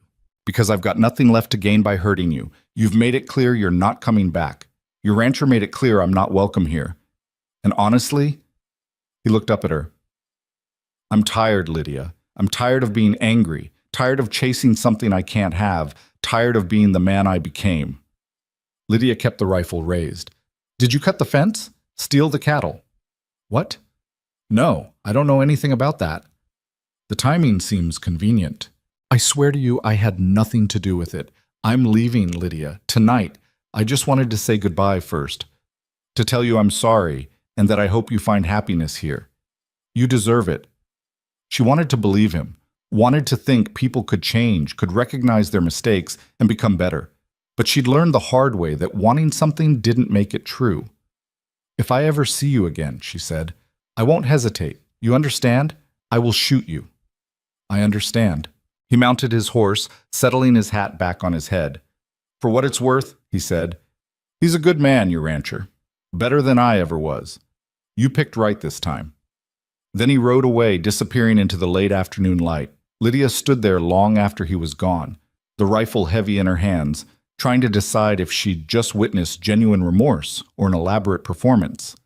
She was still trying to decide when Caleb returned an hour later. He saw the rifle first, then her face. What happened? She told him everything. When she finished, Caleb was quiet for a long moment. You believe him? I don't know, maybe. Does it matter? It matters if he's still a threat. I told him if I saw him again, I'd shoot him. I think he believed me. Caleb almost smiled. I believe you too. He took the rifle from her, setting it aside. We found the cattle. They'd just wandered through the cut fence, got into a ravine about 2 miles west. Wasn't rustlers, just opportunistic cows and poor fence maintenance. Relief washed through her. So it wasn't related to William. Just bad timing and my own negligence for not checking that fence sooner. They stood in the kitchen, the crisis over, both of them exhausted. Caleb reached out, tucking a strand of hair behind her ear. You did good today. Staying calm, handling things. I was terrified. Brave and terrified usually go together. She leaned into his touch, letting herself have this small comfort. What happens now? Now we fix the fence, count the cattle, and get back to normal, or whatever passes for normal around here. And us? What about us? You said you wanted me to stay, as something more than hired help. I need to know what that means. Caleb was quiet, choosing his words carefully. It means I want to court you, properly. Take you to town, buy you dinner, treat you the way you deserve to be treated. It means I want to see if this thing between us has roots, or if it's just two lonely people finding comfort in proximity. I think it's more than that. So do I. But we should make sure. Lydia thought about all the reasons to say no. She was still legally married. She was running from a past that might catch up with her. She was damaged in ways that might never heal. But she was also tired of being afraid, tired of denying herself even the smallest chance at happiness. All right, she said, court me. But slowly. I need time. We've got nothing but time. Over the next weeks, Caleb made good on his promise. He took her to town on Saturdays, bought her lunch at the cafe that served terrible food, walked with her through the general store while she looked at things she didn't need but wanted anyway. He brought her flowers from the meadow beyond the creek, left them on the kitchen table without fanfare. He sat with her in the evenings, reading aloud while she sewed or just listened. He never pushed, never demanded, never made her feel like she owed him anything for his patience. And slowly, carefully, Lydia began to trust that this was real. The ranch hands noticed the change. They started calling her Miss Lydia instead of Miss Hale. They asked her opinion on things, included her in decisions about meals and schedules. Tom started joining them for dinner more often, his presence a comfortable third that kept things from feeling too intense. One evening, about 6 weeks after William's final visit, Lydia was in the garden when Caleb found her. She was harvesting tomatoes, her basket already half full. Need help? He asked. I've got it, but you can keep me company. He settled on the fence rail, watching her work. The sun was setting, painting everything gold. In the distance, cattle lowed. A hawk circled overhead, riding thermals. I got a letter from Tom's brother today, Caleb said. Lydia's hand stilled on a tomato. And he's filed papers on your behalf. Petition for divorce on grounds of cruelty and abandonment. It'll take time to work through the courts, but he's confident it'll go through. She set down the basket, turning to face him. Just like that? Well, not just like that. There'll be a hearing, probably in Austin. You'll have to testify about what happened, Tom's brother will represent you, and he's good, one of the best. And William? He'll be notified, given a chance to contest it, but based on what you've told me and what we witnessed, he won't have much ground to stand on. Lydia sat down on the ground, her legs suddenly weak. I could actually be free. You already are free. This just makes it legal. She looked up at him, this man who'd given her everything without asking for anything in return. Why are you doing this? Because I love you. The words hung in the air between them, simple and devastating. You don't have to say it back, he continued. I know you're not ready, but I needed you to know. I love you, Lydia. I love your strength, your resilience, the way you've built a life here despite everything. I love the way you hum when you cook, the way you stand up to me when I'm being stubborn, the way you've made this house feel like a home again. Tears spilled down her cheeks. I don't know if I can say it back. Not yet. The last man who said he loved me used it as a weapon. I know. And I'll wait as long as it takes for you to believe that love doesn't have to hurt. She stood, crossed to where he sat on the fence, and kissed him.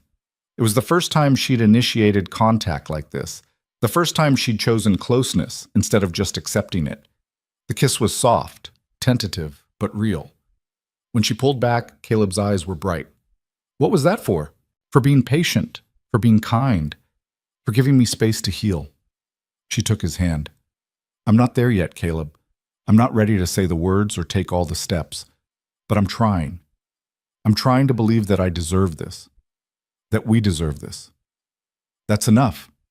That's more than enough. They stood in the garden as the sun finished setting, as the stars began to appear, as the world turned from day to night. Two people learning how to be whole again, one small choice at a time. The hearing was scheduled for October. Caleb accompanied Lydia to Austin, along with Tom and his brother David, the judge. The city felt overwhelming after months on the ranch. Too many people, too much noise, too much everything. William was there with his own lawyer, but he looked smaller somehow, diminished. When his eyes met Lydia's across the courtroom, there was no anger, just resignation. The hearing took 3 days. Lydia testified about the abuse, about the fear, about the night she'd fought back.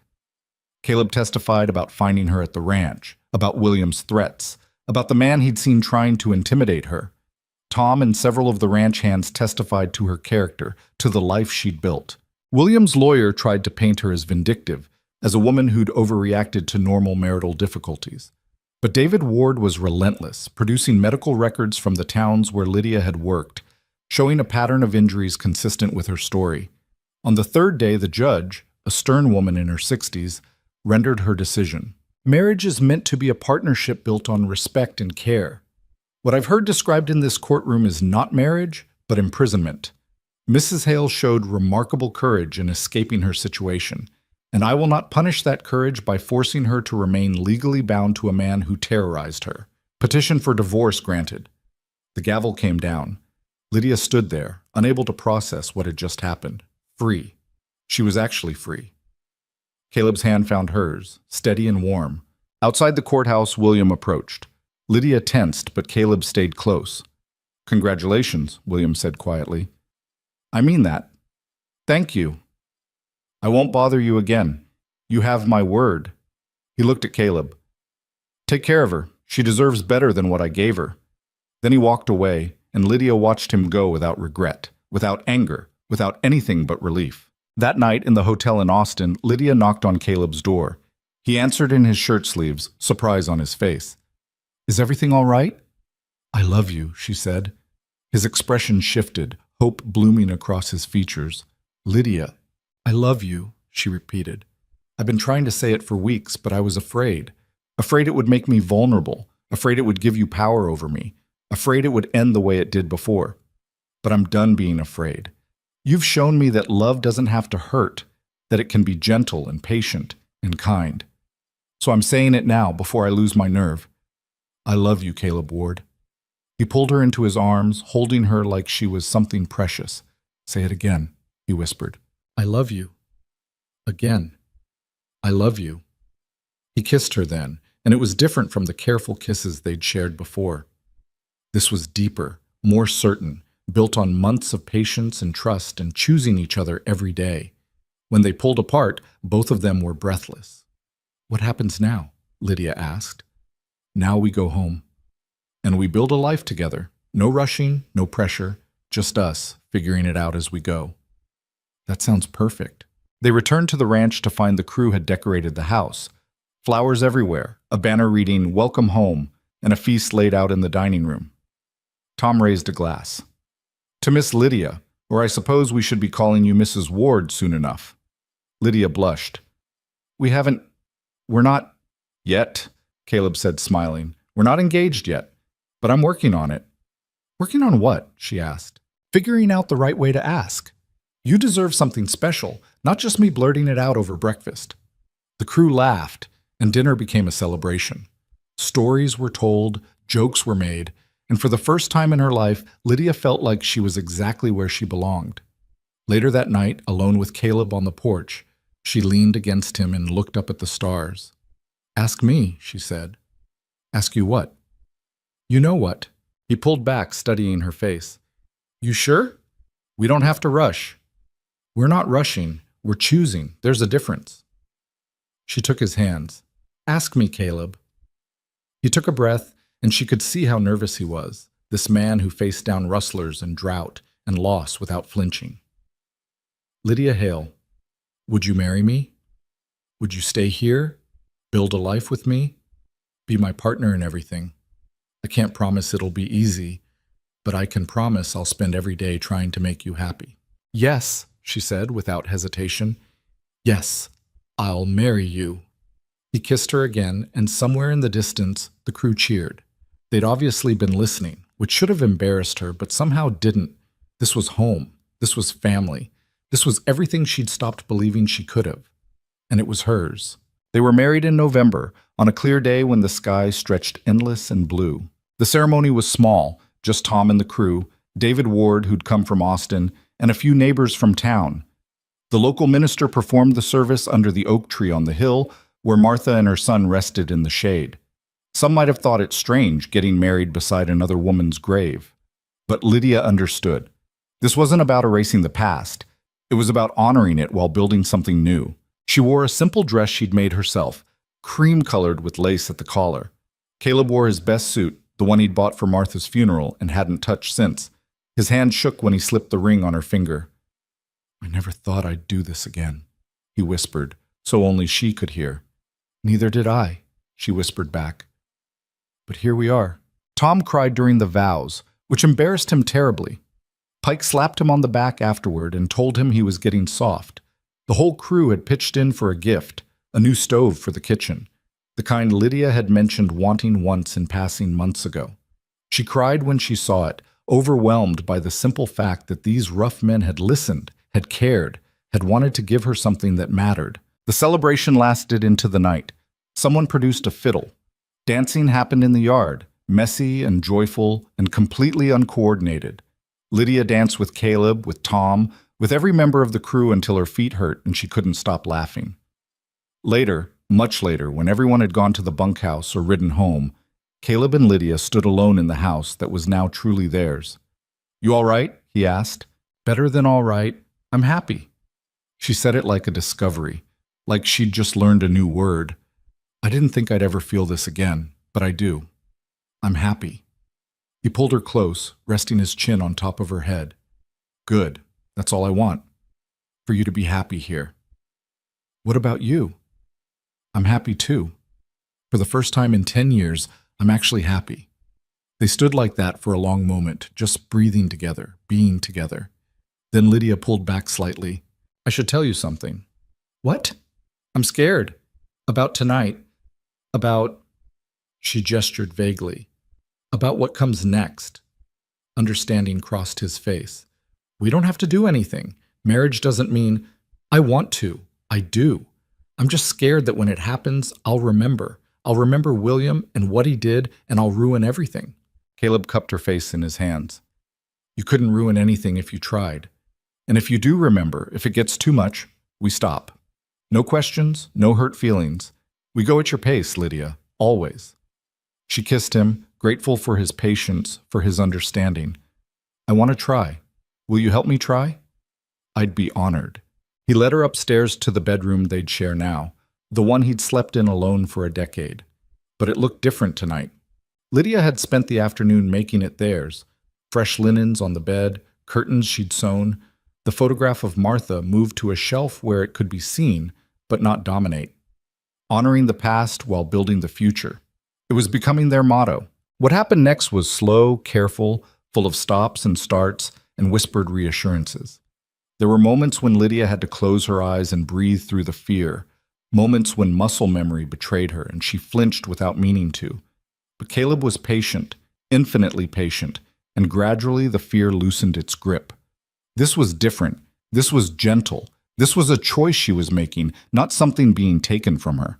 Afterward, lying in the darkness with Caleb's arm around her and her head on his chest, Lydia felt something she hadn't felt in years. Peace. Real peace, bone deep and solid.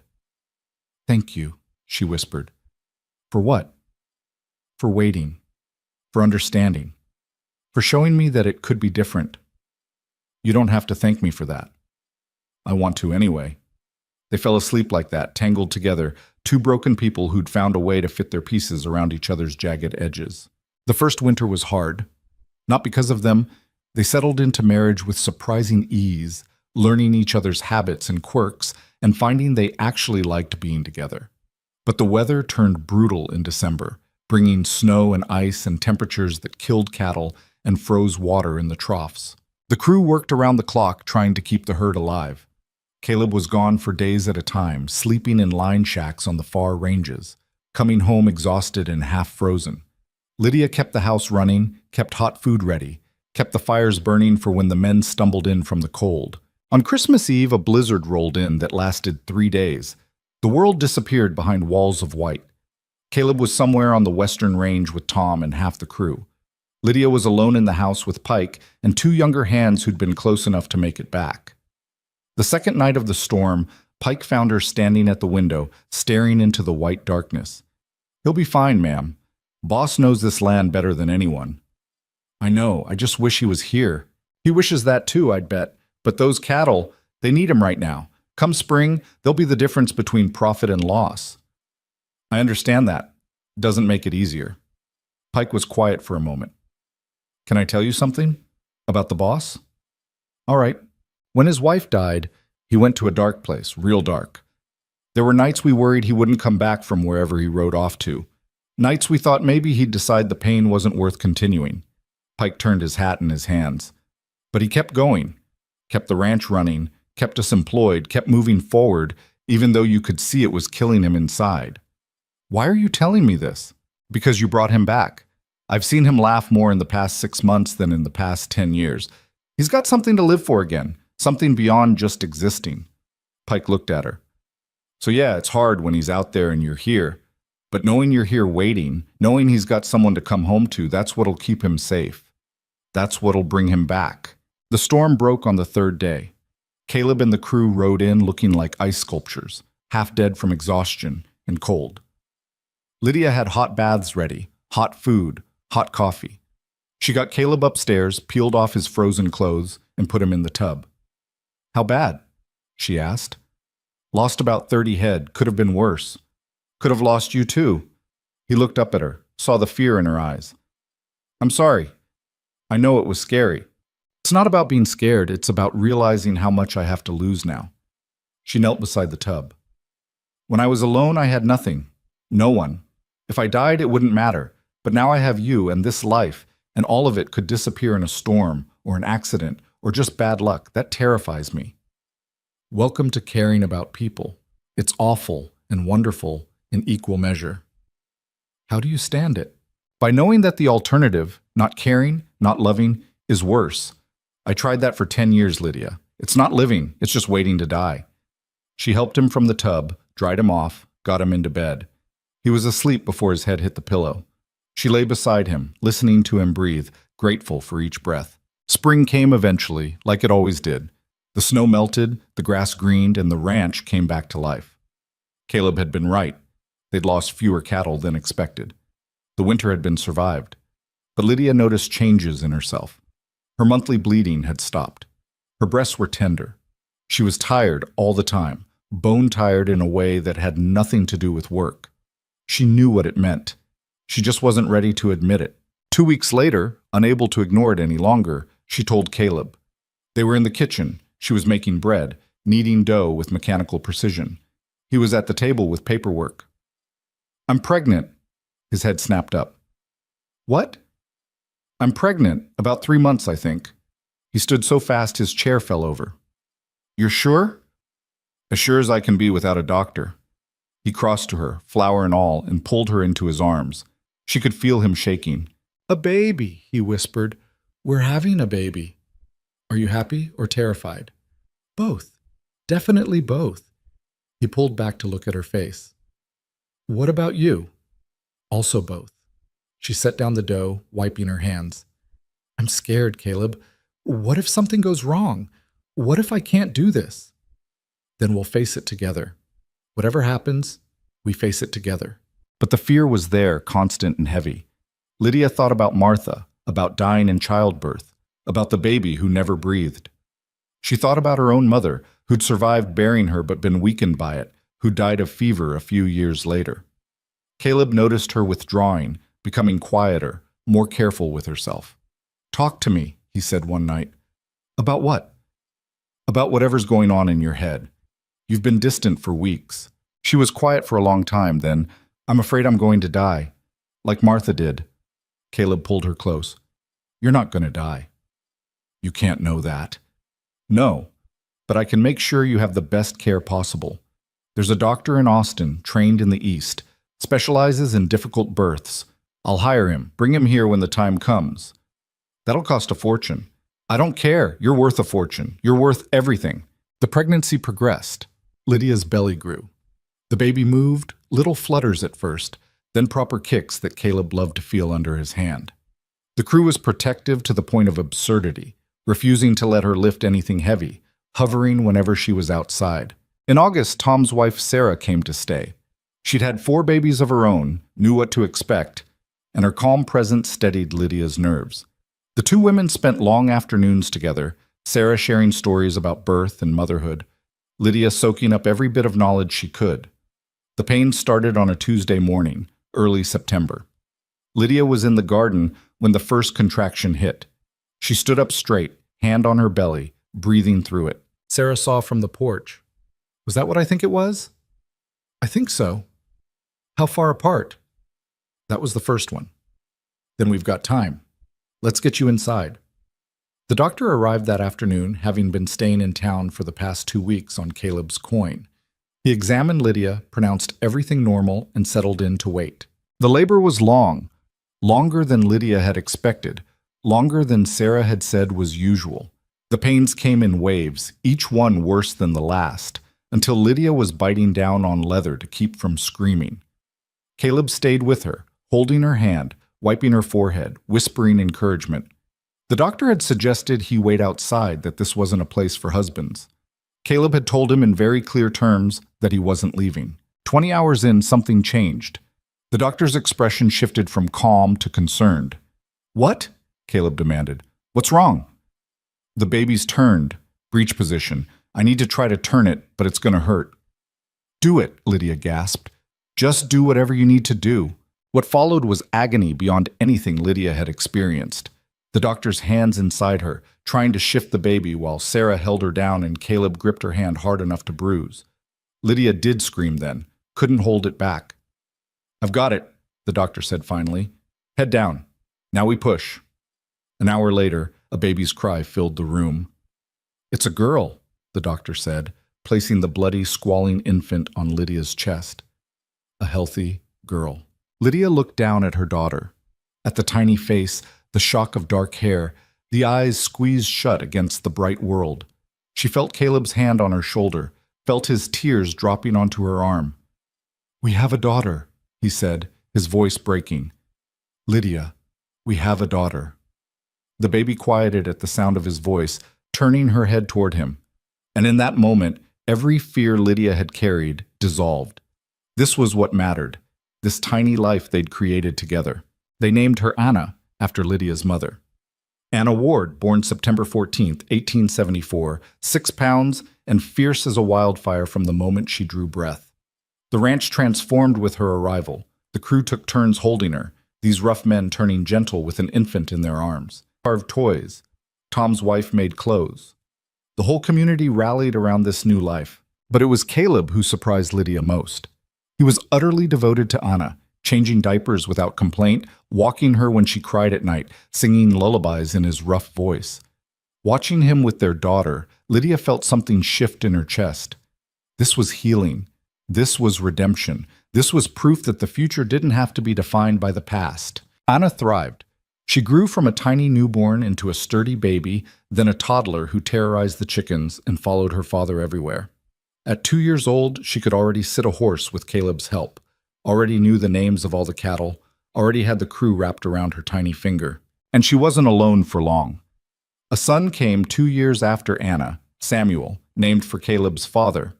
Then another daughter, Rose. 3 children in 6 years, filling the house with noise and life and chaos. The ranch prospered. Caleb's careful management and the crew's hard work paid off. They expanded the herd, bought adjacent land, became one of the most successful operations in 3 counties. The house was expanded too, more bedrooms, a proper dining room, a study where Caleb kept his books. But it was never about the money or the land or the success. It was about the life they'd built, the family they'd created from nothing but stubborn hope and the willingness to try. One evening, when Anna was 8 and Samuel was 6 and Rose was 4, Lydia stood on the porch watching Caleb teach the children to rope fence posts. Anna was competitive, determined to do it better than her brother. Samuel was patient, focused. Rose was just happy to be included. Tom joined Lydia on the porch, both of them watching the scene. "You've done good here," he said. "We've done good. All of us." "True enough. But you especially. You took a broken man and a dying ranch and brought both back to life. I was just as broken. Maybe more. Maybe. But you both chose to heal together. That's the thing people don't understand about healing. It's not about fixing yourself alone. Sometimes you need someone else to hold the broken pieces while you figure out how they fit." Lydia thought about that. About the woman who'd walked up to the gate with nothing but a bag and a past she couldn't escape. About the man who'd been existing but not living, going through motions until they lost all meaning. About how they'd found each other at exactly the right moment, when both were ready to choose something different. "Do you think Martha would approve?" she asked quietly. "Of all this?" "I think Martha would be grateful someone finally made him smile again. She loved him, wanted him happy. This..." He gestured to the children, to Caleb laughing as Anna's rope went wide. "This is what she would have wanted for him." Years passed. The children grew. Anna became a fierce young woman who could ride and rope as well as any hand, who had her father's stubbornness and her mother's strength. Samuel was quieter, thoughtful, happiest with books and numbers. Rose was the heart of the family, the one who could make anyone laugh, who smoothed conflicts and brought people together. When Lydia was 45, she found herself pregnant again. It was unexpected. She'd thought those years were behind her. This pregnancy was harder than the others, her body older and less resilient. But a son was born in the spring, perfect and healthy. They named him Thomas, after Tom Ridley, who'd become family in all but blood. Tom himself was 60 by then, talking about retirement. But he stayed on, unable to imagine life away from the ranch. He'd never married, claimed he was married to the land. The crew had changed over the years. Pike had retired to live with his daughter in town. Billy Tucker had moved on to his own small ranch.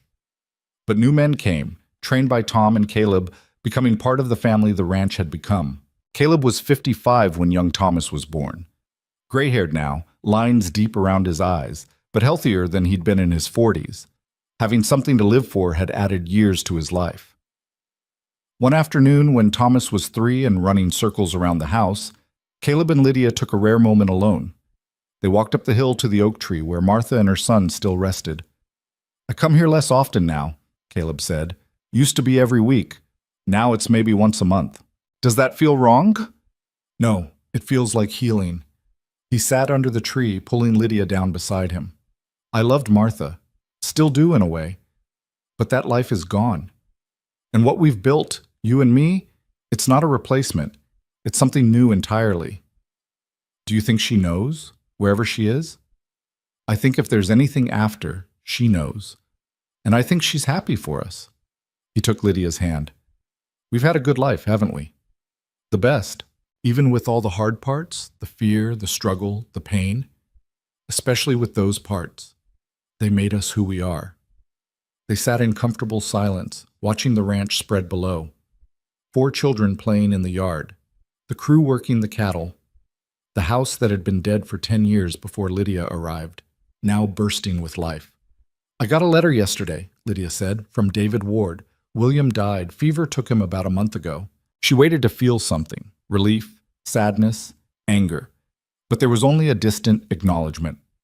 William Hale was a chapter that had closed long ago. How do you feel about it? Caleb asked. I don't, really.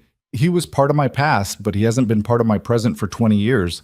I hope he found peace before the end, but mostly I just don't feel anything. That's fair. Is it strange that I don't feel more? He was my husband once. He was your tormentor once.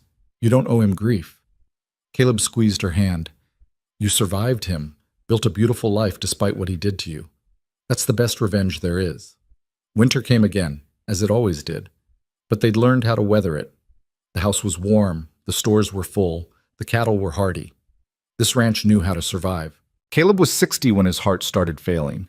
It happened gradually, small signs at first that he dismissed as age. Tiredness, shortness of breath, pains in his chest that came and went. By the time he finally admitted something was wrong, the doctor said there wasn't much to be done. How long? Caleb asked. Could be months, could be years, no way to know. He told Lydia that night. She was 50, still strong, still capable. The news hit her like a physical blow. No, not yet. We have more time. We have whatever time we get. That's all anyone gets. He pulled her close. I'm not afraid of dying, Lydia. I'm only afraid of leaving you. Then don't. Fight this. Stay with me. I will. As long as I can. He lasted 3 years. 3 years of declining health, of gradual weakening, of adjusting to limitations. But he fought. For Lydia, for the children, for the life they'd built together. Anna was 23, married to a rancher from the next county, pregnant with her first child. Samuel was 21, helping run the ranch with Tom.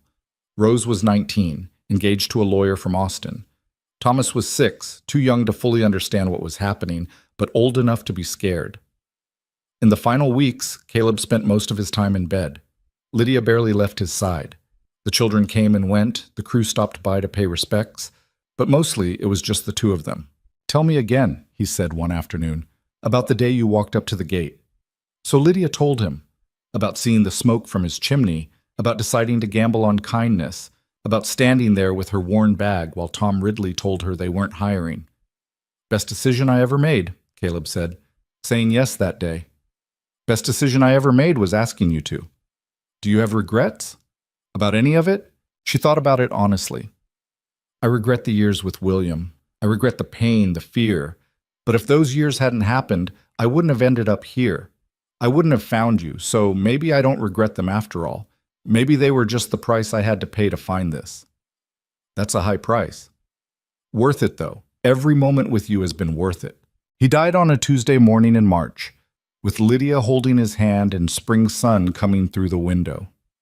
His last words were, "Thank you." The grief was enormous. Lydia felt like she'd been split open, everything inside her exposed and raw. But she didn't break. She'd learned over 25 years of marriage that grief was just love with nowhere to go, and she had plenty of places for that love. The children, the ranch, the life they'd built. They buried Caleb on the hill under the oak tree, next to Martha and the baby son he'd never known. Tom spoke at the service, his voice steady despite the tears on his face. Caleb Ward was the best man I ever knew.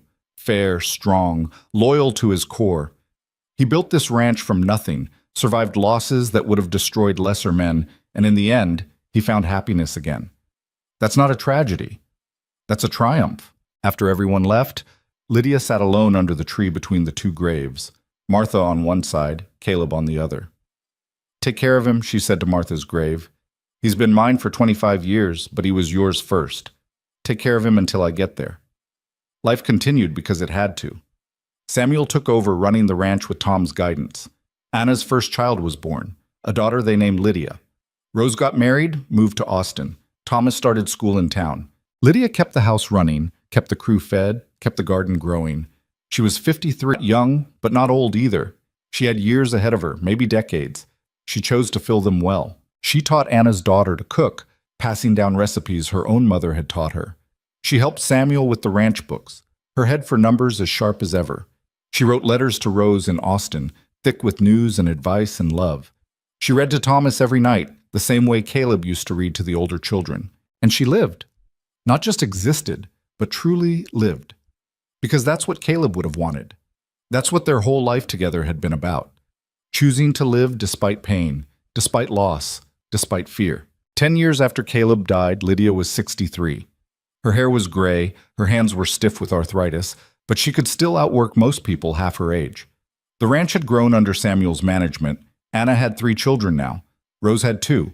Thomas was 16, tall and strong, already helping with the cattle. The family gathered for Christmas that year, all of them, children and grandchildren, Tom Ridley now 75 and still refusing to retire, the crew both old and new. The house was chaos, noise, and laughter and life. Standing in the kitchen watching them all, Lydia felt Caleb's presence so strongly it was like he was standing beside her. "We did good," she whispered. "Look at all this. Look at what we built." And somehow she knew he was looking, knew he was proud, knew he was waiting for her on that hill, under that tree, whenever her time came. But not yet. She still had work to do. Lydia lived to be 78 years old. She saw all her children married, saw 18 grandchildren born, even held 3 great-grandchildren before the end. The ranch thrived under Samuel's management, expanded to twice its original size. Anna's husband bought the neighboring property. Rose's son became a doctor. Thomas married a woman from town and had 4 children of his own.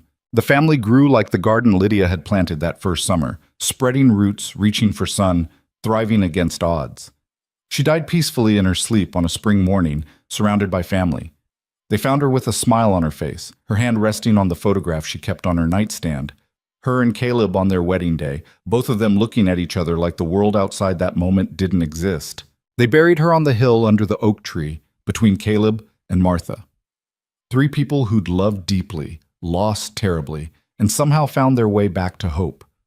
The headstone read simply, Lydia Ward, 1848 to 1926. Beloved wife, mother, grandmother. She chose courage, because that's what her life had been, in the end. A series of choices to be brave, to stop running, to trust again, to love again, to build instead of hiding, to live instead of just surviving. The ranch continued for generations. Great-great-grandchildren who never knew Lydia still heard stories about her, about the woman who arrived with nothing and built everything, about courage in the face of fear, about love as an act of defiance against a world that tried to break her. Her garden, tended by generations of hands, still grew on the same plot where she'd planted those first seeds. The house, expanded and modernized, still stood strong. And on the hill under the oak tree, 3 graves rested in the shade. 2 people who'd lost each other too soon, and one who'd arrived just in time to save a man from dying while still alive. Their story wasn't perfect. It was messy and hard and full of pain, but it was real. And in the end, maybe that's all any of us can hope for. Something real, something chosen, something built from the broken pieces we all carry. Caleb and Lydia Ward didn't have a fairy tale. They had something better. They had a life, lived fully, together, and then apart, but always connected by the choice they'd made on that first day. To say yes when it would have been easier to say no. To try when failure seemed certain. To love when love felt impossible. That was their legacy. Not the ranch, not the money, not the land, but the simple, stubborn, beautiful choice to keep going. To plant seeds and hope they grow. To build something from nothing. To survive the worst and still find reasons to smile. And maybe that's the lesson in all of this. That we're all walking up to some metaphorical gate with our worn bags and our painful pasts, hoping someone will take a chance on us. That we're all standing at windows in the dark, keeping watch over emptiness, waiting for something to fill it. The difference between surviving and living is so small sometimes. It's just the choice to stop running, the choice to stay, the choice to let someone see the broken parts and trust they won't use them as weapons. Caleb and Lydia made those choices. And in making them, they turned two ruined lives into something that lasted generations, something that mattered, something that proved even in the harshest places, even with the heaviest pasts, it's possible to find home. Not by being perfect, but by being brave enough to try.